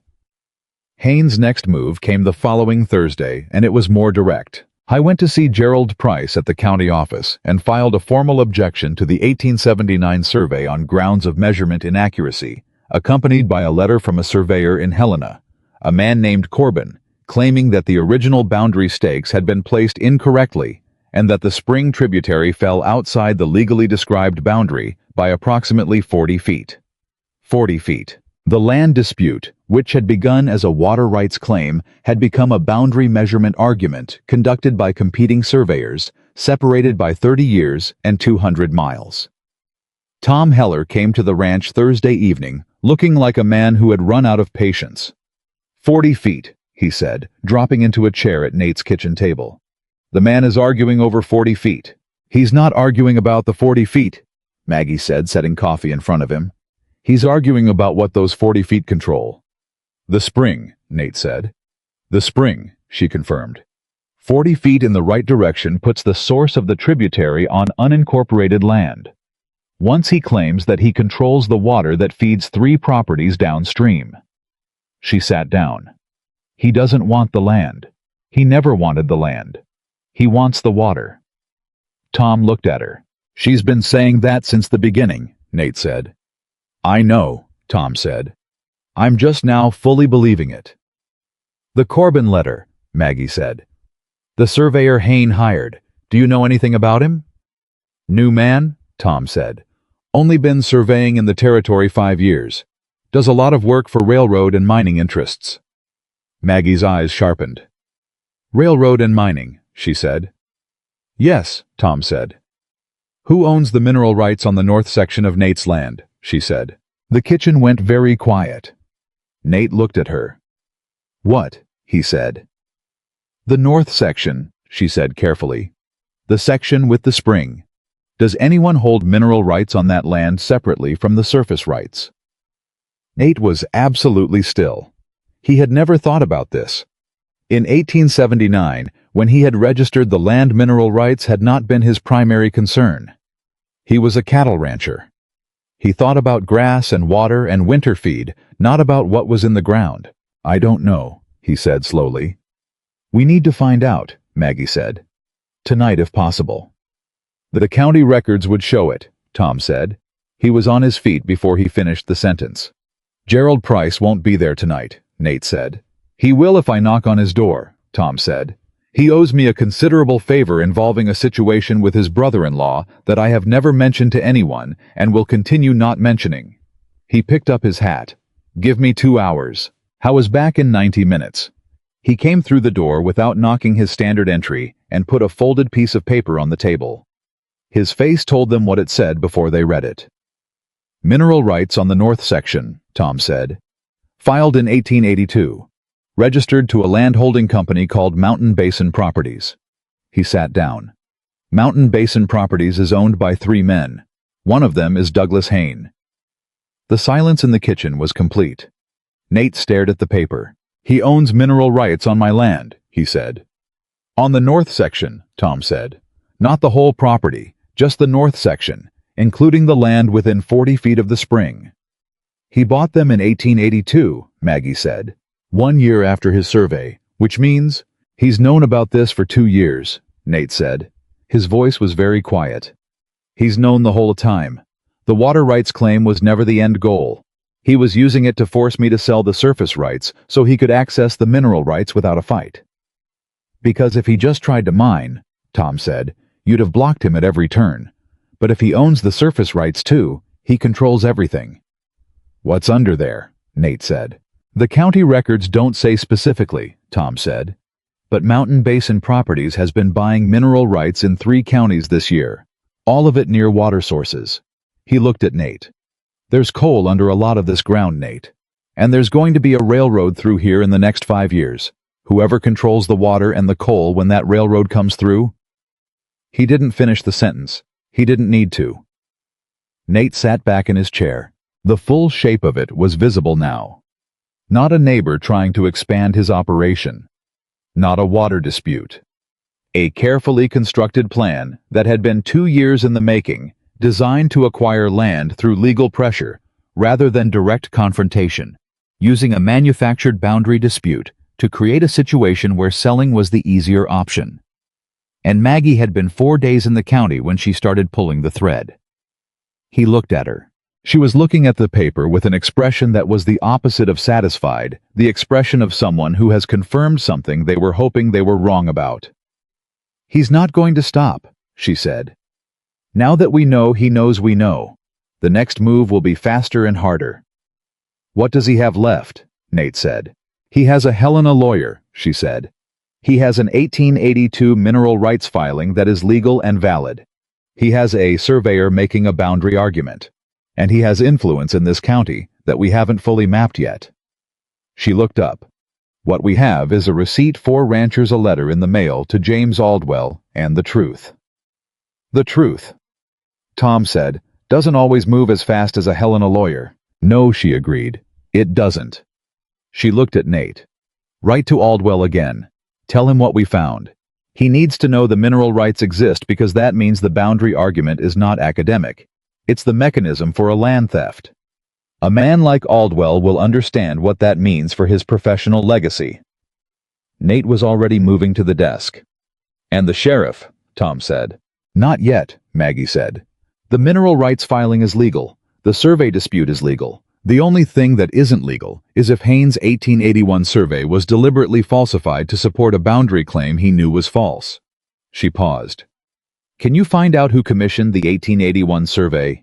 Who paid Haynes' original surveyor?" Tom thought about it. "The commission records would be in the surveyor's own files," he said slowly. "Or in the business records of whoever hired him." "Hahn would have been careful about that," Maggie said. "But the surveyor might not have been. A man hired to produce a specific result usually gets paid somehow, and payments leave records." Tom stood up. "I know a man in Helena," he said. "Does investigative work for mining disputes. He knows how to find financial records." He looked at Nate. "It'll cost money." "How much?" Nate said. Tom told him. Nate looked at the number for a second. "Do it," he said. Tom left for the second time that evening. The kitchen was quiet. Maggie got up and put the kettle on, because in Maggie Holloway's understanding of the world, a kettle going on was a way of saying, we are not done, and we are not defeated, and a cup of something hot was the practical evidence of continuing. Nate watched her do it. "You knew it was mineral rights," he said. "When you asked, you already suspected."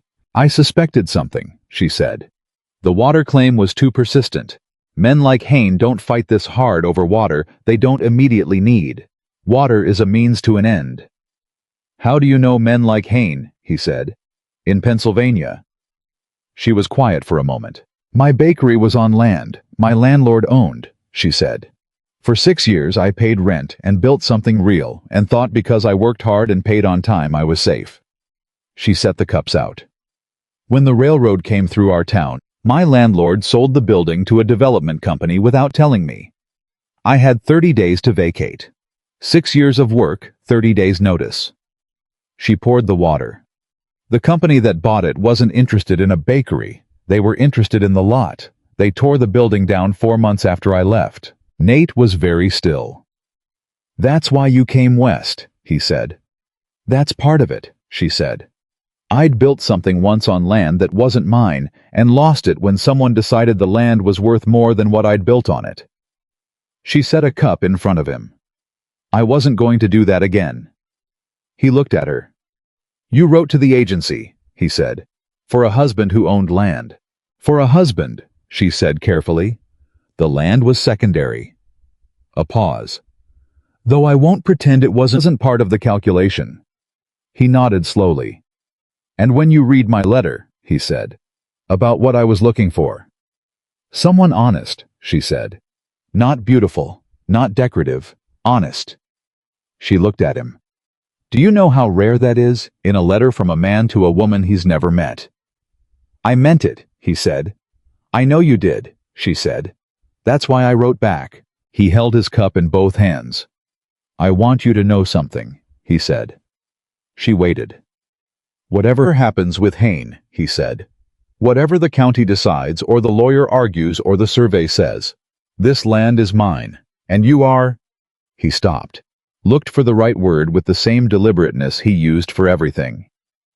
"You are not a vulnerability. You are not a pressure point. You are the reason I started fighting instead of managing." She looked at him across the kitchen table. For a moment she didn't say anything. Then she said, "Don't make me cry in my own kitchen." "It's my kitchen," he said. "It's our kitchen," she said. "Don't make me cry in it." He almost smiled. She caught it this time. "There it is," she said quietly.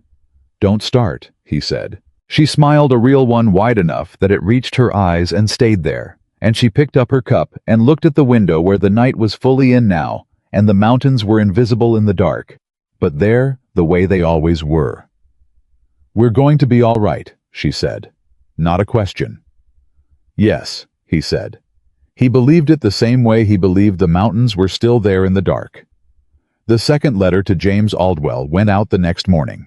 And 3 days later, something happened that none of them had anticipated. The response came not from Aldwell, but from Aldwell's son, a man named Robert, who had taken over his father's surveying practice and was currently working in Missoula. Robert Aldwell's letter arrived on a Tuesday, and Nate read it at the kitchen table with Maggie standing behind him reading over his shoulder. The letter said that James Aldwell was not well enough to travel, but was well enough to be furious. It said that James Aldwell had seen his father's name attached to the boundary dispute in county records because Robert had gone to the Missoula Records office as soon as he received Nate's letters and had discovered that his father's 1879 survey had been cited in Haynes' legal filing as potentially inaccurate. It said that James Aldwell had dictated a signed and witnessed statement from his bed in Bozeman attached to the letter declaring that the 1879 survey of the Callahan North section had been conducted with complete accuracy, and that any claim to the contrary was either error or fabrication. It said that Robert Aldwell would be in Willow Creek by Thursday, and then at the bottom, in shakier handwriting than the rest, in the hand of a 73-year-old man who had spent his life measuring land and did not take kindly to having his work called inaccurate, James Aldwell himself had written 4 words: "I'll not be falsified." Nate set the letter down on the table. Maggie picked it up and read those last 4 words again. "Thursday," she said. "Thursday," he confirmed. She set the letter down carefully. "Go tell Tom," she said. I was halfway to this door when she said, "Nate." He stopped. She was looking at him with an expression that was serious and warm. At once, the way something looks when it is both a practical matter and more than that simultaneously. "You wrote those letters," she said. "Both of them. You found the receipt. You organized the other ranchers. You built this." She met his eyes. "I helped you see it. You did it." He stood at the door. "We did it," he said. She shook her head slightly. "You did it," she said. "I've been watching you. You were never a man who needed someone to solve his problems. You were a man who needed someone to stand next to him while he solved them." She picked up the letter. "That's different." He looked at her for a long moment. He put his hand on the doorframe. "Maggie," he said. "Go get Tom," she said. "You can say the rest later." He went. She stood in the kitchen holding the letter from a 73-year-old man in Bozeman who had dictated a statement from his sickbed because nobody was going to falsify his work, and she thought about 40 feet of land and mineral rights and a Montana ranch and 6 weeks of letters and a train accident in Kansas and a man on his knees in September dust. She thought about all the things that had to go right and wrong and right again in exactly the right order to put her in this kitchen. Then she folded the letter carefully, put it in her apron pocket with the same care she'd used for the receipt, and got back to work. Robert Aldwell arrived on Thursday exactly when he said he would. Howe was 41 years old, built like his father, apparently had been solid and deliberate with the careful eyes of a man who had spent his career measuring things that other people argued about. He came off the train with a leather satchel and a rolled survey tube and the expression of a man who had a specific purpose and intended to accomplish it efficiently. Nate met him at the station. Tom Heller was there. The Birch brothers were there. Pete Alderson had ridden in from downstream. And standing slightly behind Nate, with her coat against the October cold, and her arm finally out of its bandaging after 3 weeks, was Maggie. Robert Aldwell shook Nate's hand. "Mr. Callahan," he said, "my father sends his regards and his apologies for not being here himself." "His statement is more than enough," Nate said. "Tell him I'm grateful." "Howe was angry," Robert said frankly. "When I told him what Haynes' filing said about the 1879 work, he tried to get out of bed. My mother had to physically prevent him." He looked at the group assembled. "He dictated that statement in 40 minutes. He didn't pause once." "Good man," Tom said. Robert looked at Maggie.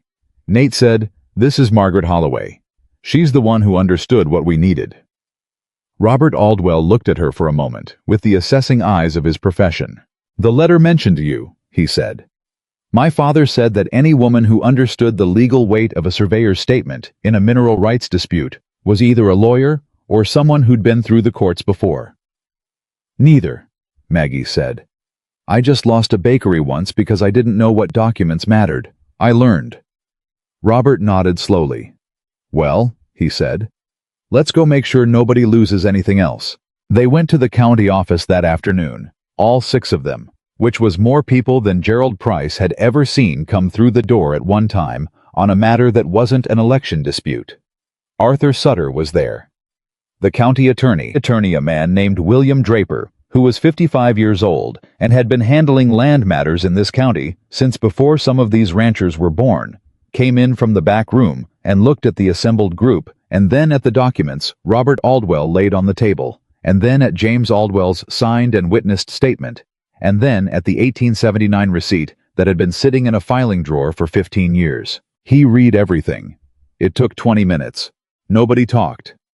When Draper looked up, he said, "Mr. Aldwell, you're prepared to testify to the accuracy of the 1879 survey if this goes to a formal hearing." "I am," Robert said. "And my father's statement stands as his sworn testimony regardless." Draper looked at Sutter. Sutter looked at the documents. "The Hayne filing," Draper said carefully, "relies on the claim that the 1879 boundary was inaccurate and that therefore the spring tributary falls on unincorporated land." He tapped the statement. "This directly contradicts that claim from the original surveyor." He tapped the receipt. "And this establishes that the 1879 filing predates the 1881 survey by 2 years." He set both down. "Mr. Hayne's attorney is going to have a significant problem." "When does he have to respond?" Nate said. "He has 14 days from our notification," Draper said. "But I'll tell you plainly, Mr. Callahan, a Helena attorney, working a boundary dispute in a county where the original surveyor's son just walked through my door with a sworn statement, is going to recalculate his odds before he files anything further." Tom Heller made a sound that was not quite a laugh, but was adjacent to one. "What about the mineral rights?" Maggie said. Everyone looked at her. Draper looked at her with the particular attention of a man who had not expected that question from that direction. "The Mountain Basin Properties filing," she said. "The mineral rights registered in 1882 on the north section of Mr. Callahan's land, under Mr. Hayne's name among others." Draper was very still. "You know about that," he said. "We do," she said. "The surface rights and mineral rights are split on that section, which means if Mr. Hayne's boundary claim fails, which it should, given what's on this table, his mineral rights access fails with it because he needs to cross the surface land to reach anything underneath it." Draper looked at her for a long moment. "That is correct," he said slowly. "Surface rights control access. Without a legal path across the surface, mineral rights are effectively unworkable." He looked at Nate. "Did you have counsel advising you on this?" "No," Nate said. Draper looked back at Maggie. She said nothing. "Where are you from, Miss Holloway?" Draper said. "Pennsylvania," she said. "Pennsylvania," he repeated in the tone of a man filing something away. He picked up the documents. "I'll notify Mr. Hayne's attorney today," he said. "Given the weight of what you've brought me, I expect this will resolve before it requires a formal hearing." He paused. "But if it doesn't, I want all of you available." "We'll be available," Nate said. They walked out of the county office into the October afternoon. 6 people who had come in carrying a problem and were leaving with something that felt cautiously like resolution. Tom Heller put his hat on. "I'd like to buy this woman a cup of coffee," he said to Nate, gesturing at Maggie. "You can try," Nate said. "She'll probably just make you one at the ranch." "That's fine too," Tom said. Maggie looked at both of them. "I'd like to go see Agnes Halverson," she said. "I told her I'd come by Thursday, and I haven't been yet." There was a small silence. "The boundary dispute just moved significantly in our favor," Tom said. "And you want to go deliver bread to an elderly woman." "I told her Thursday," Maggie said.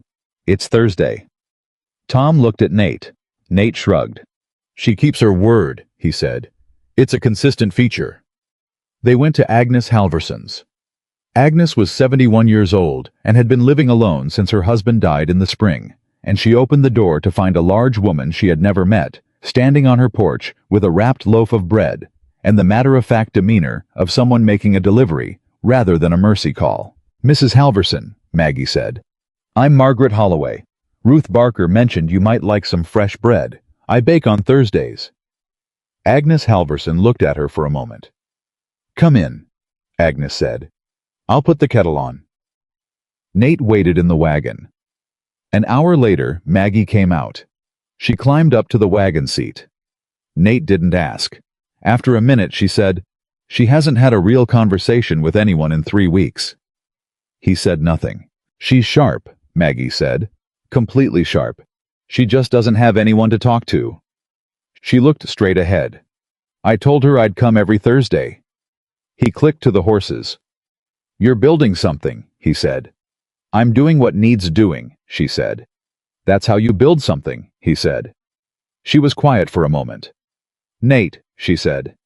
"Yeah," he said. "How long are we going to keep calling this an arrangement?" she said.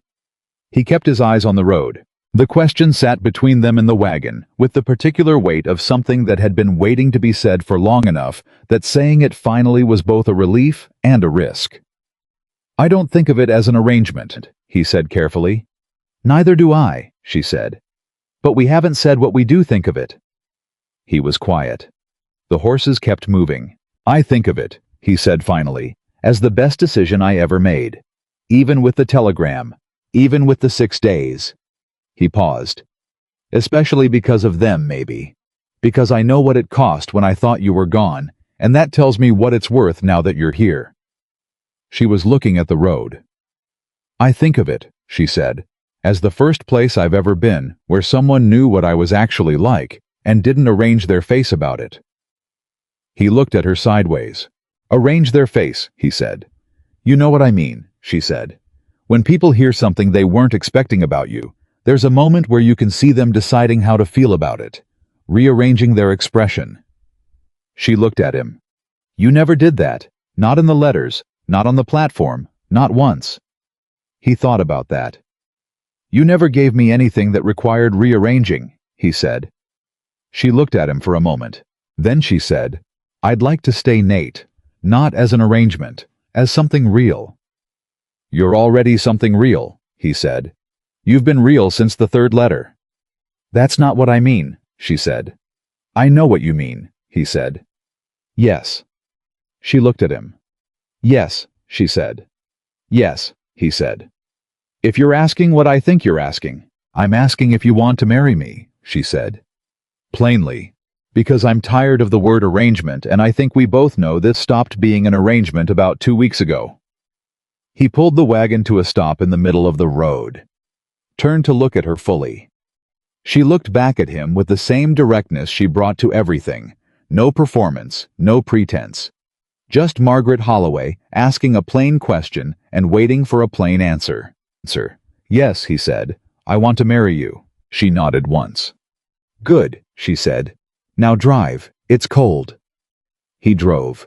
But there was something on his face that had not been there in 7 years, and Maggie saw it and recognized it and did not say anything about it, because she was a woman who understood that some things were best witnessed quietly and not narrated. The response from Haynes' attorney came 8 days later. Not a counterfiling, not a new survey, not a formal hearing request. A withdrawal. 2 sentences. The claim filed on behalf of Douglas Hayne regarding the spring tributary boundary was being withdrawn pending review. No further filings were anticipated at this time. Arthur Sutter sent word to the ranch by Gerald Price, who had clearly been told what the message contained because he was wearing the expression of someone delivering good news and trying to look professional about it. Nate read the letter at the kitchen table. Passed it to Maggie. She read it, set it down. "He's not done," she said. "I know," Nate said. "He still has the mineral rights," she said. "He'll find another approach. Maybe not for a year, maybe not for 2. But he's not a man who accepts no permanently." "No," Nate said. "He isn't." "So we need to be ready," she said. "We will be," he said. She looked at him. "You're not worried," she said. "I'm prepared," he said. "That's different from worried." She studied him for a moment. "You've changed," she said. "In 6 weeks. I had help," he said. She shook her head. "No," she said. "I pushed you toward some things you already knew how to do. The man who wrote that first letter, the one who said he wanted someone honest, not beautiful, that man wasn't waiting for someone to change him. I was waiting for someone to stand next to him. She met his eyes. You did all of it yourself. I just moved in. You just moved in, he repeated. And burned your telegram, she said. And suggested the water map, he said. And made you eat properly, she said. And negotiated Ruth Barker into delivering bread to elderly patients, he said. That wasn't negotiation, she said. Ruth Barker wanted to do that for years. She just needed someone to organize it. They looked at each other. Maggie, he said. I'd like to get married before December, he said. If you're agreeable. She considered this with the deliberateness she brought to practical decisions. November, she said, before the first hard freeze. November, he agreed. Small, she said. I don't need a production. Neither do I, he said. Ruth Barker will want to organize something, she said. Let her, he said. She'll do it whether we want her to or not. Maggie almost smiled. That's true, she said. What happened next was not something either of them had anticipated. It was Tom Heller who brought the news, because Tom Heller had by this point become the primary conduit of significant information in their lives, and seemed to have accepted this role with the commitment of a man who understood his purpose. He came on a Tuesday morning with his hat in his hands and an expression that was doing something complicated, not bad exactly, but serious in a way that was different from his usual serious. I need to tell you both something, he said, sitting down at the kitchen table. Maggie set coffee in front of him. He looked at it, then at them. I went to Helena last week, he said, for the supply order. While I was there, I asked around about Mountain Basin Properties. Nate went still. And, he said, Mountain Basin Properties is dissolving, Tom said. 2 of the 3 partners pulled out last month. Hain is the only one left in it, and he doesn't have the capital to operate the mineral claims alone. He looked at his coffee. Whatever he was planning, the railroad, the coal, the water, it required partners. And his partners walked. Why? Maggie said. Because the boundary claim failed, Tom said. They went in with Hain on the assumption that the surface rights problem would be solved. When it wasn't, they decided the risk wasn't worth it. He finally picked up his coffee. A land scheme that depends on a legal argument falls apart when the legal argument doesn't hold. The kitchen was quiet. It's over, Nate said. The mineral scheme is over, Tom said. Hain still owns those rights, but he can't do anything with them alone. He'd need new partners, new capital, and he'd be starting from scratch with a failed boundary claim on his record. He paused. He's not done being your neighbor, but he's done being your threat. At least this particular threat. Nate sat back in his chair. He looked at Maggie. She was looking at Tom with the expression of a woman who was running the information through every angle, checking for gaps. The investigator you hired in Helena, she said to Tom. Did he find anything about the 1881 Survey Commission? Tom reached into his coat, pulled out a folded paper. The 1881 survey was commissioned by Mountain Basin Properties, he said. Paid for by them, specified by them, and delivered directly to them rather than filed publicly. The surveyor, not Corbin, the original one in 81, his name was Walsh. He died in 89.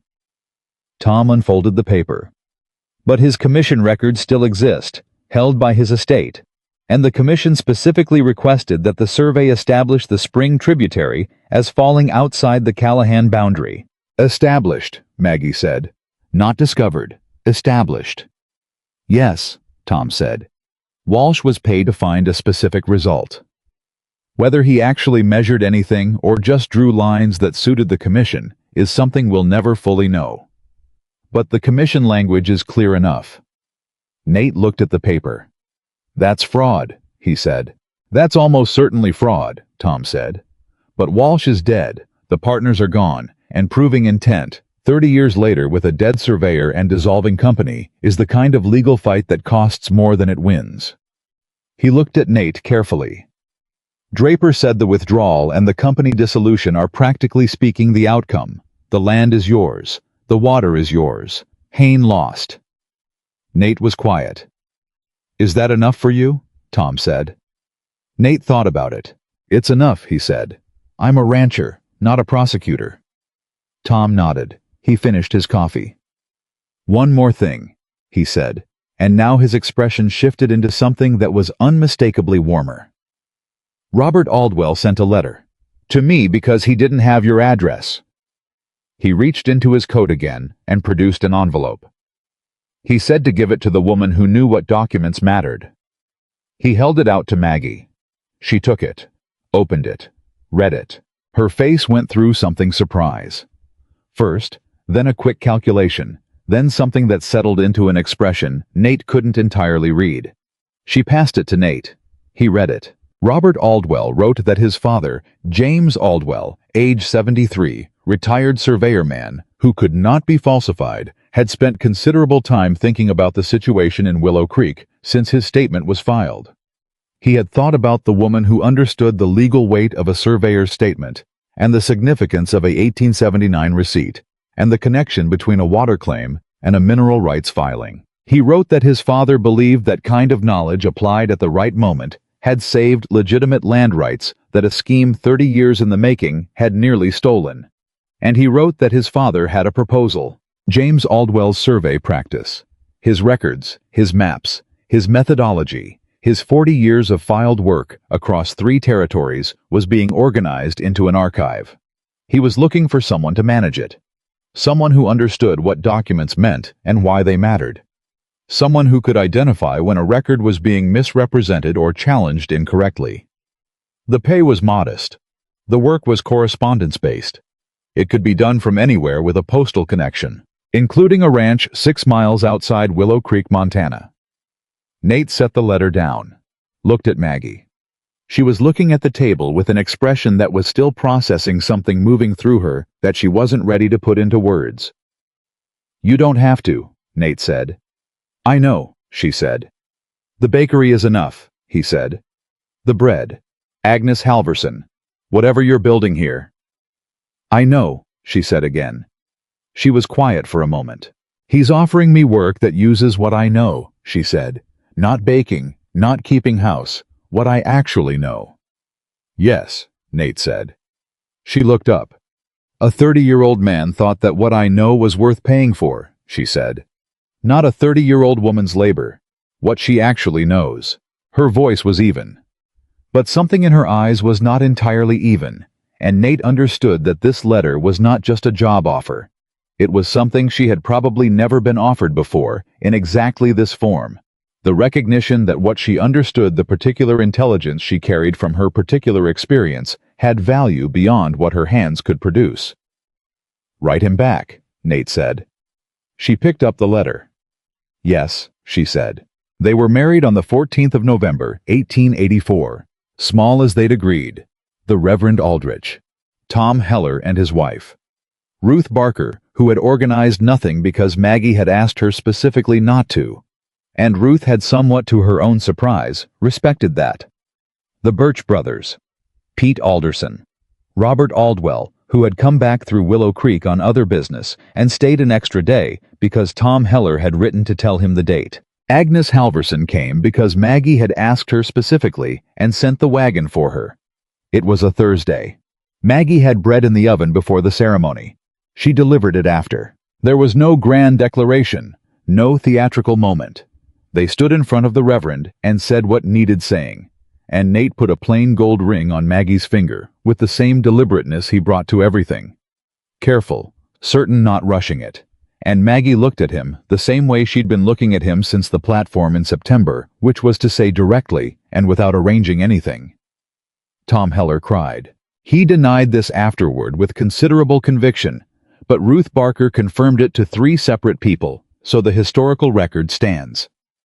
Agnes Halverson told Maggie afterward that it was the most sensible wedding she had attended in 40 years. Maggie considered that the finest compliment she received that day. Nate told her so in the wagon on the way home. "Agnes Halverson called our wedding sensible," he said. "She did," Maggie said. "You liked that," he said. "Very much," she said. He shook his head. But the thing that had been on his face since the day she asked him plainly in the wagon whether he wanted to marry her, the thing that had not been there for 7 years, was still there. Settled in now. Not going anywhere. The winter of 1884 was hard the way Montana winters always were. The first snow came 2 weeks after the wedding, and it came with commitment the way first snows in that country did not, a warning, just a fact. The ranch operated. Nate ran it the way he always had, with the discipline that kept cattle alive through hard months and fences standing through wind that tested everything. But he didn't run it alone anymore, and the difference was not subtle. Maggie baked on Thursdays and delivered on Thursdays and managed the Aldwell archive correspondence on whatever days the postal rider came through, which was unpredictable in winter. She had written to Robert Aldwell that she would take the work, and he had sent the first batch of records 3 weeks after the wedding, old surveys, filed statements, historical land descriptions that needed cataloging and cross-referencing against a master index she was building. She worked at the kitchen table in the evenings. Nate worked across from her. Neither of them talked much when they were working. They had established, without discussing it, that this was acceptable, that silence between two people who were comfortable together was not empty but full of its own particular quality, the way a room is different when it's occupied than when it isn't, even if nobody in it is making noise. One evening in January, with the wind doing serious things outside, and the kitchen warm, and both of them working, Nate looked up from his cattle ledger and said, "Do you miss Pennsylvania?" Maggie didn't look up from the survey she was cross-referencing. "Sometimes," she said. "What do you miss?" he said. She thought about it. "The spring," she said. "Springs are different there, more sudden. Here it comes in slowly." She paused. "My brother. I miss my brother." "Write him," Nate said. "I do write him," she said. "Invite him out," Nate said. She looked up. "Here," she said. "The ranch could use another hand in summer," Nate said in the tone of a man making a practical observation. "If your brother is able-bodied." She looked at him for a moment. "He's a carpenter," she said. Nate looked around the kitchen. "The back bedroom needs work," he said. She was quiet. "You do that," she said, "for someone you've never met." "He's your family," Nate said. "That makes him mine." She looked at him for a long moment. Then she said, "He'll drive you crazy. He talks more than Tom Heller." "God help us both," Nate said. She almost laughed. She wrote to her brother the next day. He arrived in April, which is a story of its own. But the February morning that changed everything came before April. It came on a Tuesday, 6 weeks after the wedding, when Nate came in from the barn at 7 in the morning and found Maggie sitting at the kitchen table not working, which was unusual enough to stop him at the door. She was sitting with both hands around a coffee cup, looking at nothing. He came in, closed the door against the cold. "What is it?" he said. She looked up. Her expression was doing something he hadn't seen before, something unguarded in a way that was different from her normal directness. Softer, a little uncertain, not afraid exactly. "I need to tell you something," she said. He sat down, waited. She looked at her coffee cup. "I'm going to have a child," she said. The kitchen was absolutely still. Nate sat across from her. His face went through something. She watched it go through. Didn't look away. Wanted to see exactly what it did when it had no time to arrange itself. What it did was go still first. Then something moved in his eyes, deep and immediate, and not at all hidden. Then his jaw shifted slightly. Then he looked at her directly the way she always looked at him. "When?" he said. "July," she said. "I think July." He was quiet. "Are you all right?" he said. "Yes," she said. "A little tired. Nothing serious." He nodded slowly. "Ruth Barker's husband," he said. "He's a good doctor." "I know," she said. "I'll ride to town today," he said. "Ask him to come by." "You don't have to do it today," she said. "I'll do it today," he said. She looked at him. "Nate," she said. "Say something, not practical, something real." He looked at her across the kitchen table in the winter morning light in the ranch that had been a place of silence and single plates and letters read by lamplight for 7 years. He reached across the table, put his hand over hers. "I spent 7 years being alone," he said. "I got very good at it. I convinced myself it was fine." He looked at her hand under his. It wasn't fine. I just didn't know what fine looked like." He raised his eyes. "Now I know." She was very still. "That's what something real sounds like," she said. "That's what I've got," he said. She turned her hand over and held his. "It's enough," she said. "It's more than enough." The spring came the way Montana springs always did, later than you wanted, and more dramatic than you expected. Everything changing at once, after months of staying the same. The baby came in July, a girl healthy and loud about it. They named her Eleanor for the woman who had been before, because Maggie had suggested it, and Nate had looked at her for a long moment, and then said yes, in a voice that was not entirely steady. And Maggie had understood that this was the right thing, in the same way she understood most right things, not through calculation, but through the plain clarity of what was true. Maggie's brother arrived in April and stayed until October and rebuilt the back bedroom and drove Nate to the edge of sanity with his talking, and brought a kind of noise and warmth to the ranch that Nate, to his considerable private surprise, found he did not dislike. The Aldwell archive grew. The bread went out every Thursday. Agnes Halverson, in the spring of 1885, declared publicly that Margaret Callahan's sourdough was the finest bread in the county, and this declaration was not contested by anyone including Clara Whitmore, who had quietly stopped making the particular face she used to make whenever Maggie's name came up in conversation. Douglas Hayne remained a neighbor and remained difficult in the small ordinary ways that difficult men are difficult when their larger plans have failed. Cold greetings, pointed silences, the occasional pointed remark. But the threat was over. Mountain Basin Properties had dissolved. The boundary claim was gone. The spring ran where it had always run, on the first anniversary of the telegram that said she was dead. Nate came in from the barn to find Maggie feeding Eleanor in the kitchen with the morning coming through the window, the way he'd described it in his fourth letter, and he stood in the doorway and looked at them and felt something that had no adequate name in any language he knew. Maggie looked up. "What?" she said. "Nothing," he said. "Just looking." She looked at him steadily. "A year ago today," she said. "I know," he said. "You were in this yard alone," she said, "reading a telegram." "I was," he said. She looked at Eleanor, who had the complete disinterest of an infant in historical anniversaries. "Are you glad it worked out the way it did?" she said. He came across the kitchen and crouched down beside her chair and looked at his daughter and his wife in the morning light. "I read those letters for 6 days," he said. "While I thought you were gone. I read them because they were the best thing I'd had in 7 years, and I wasn't ready to put them down." She looked at him. "And then you walked off that train," he said. "And you were better than the letters. And that's saying something." She held his gaze for a moment. Then Eleanor made a sound of impatient opinion about the conversation, taking attention away from her, and Maggie laughed, a real laugh, not managed, not quiet, fully present.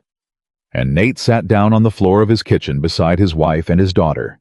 And the morning came through the window, the way it always did in this place, and the mountains were exactly where they had always been, and the Callahan Ranch was no longer a place of empty evenings and single plates and letters read in the dark. It was the place Margaret Holloway had crossed 2,000 miles to reach.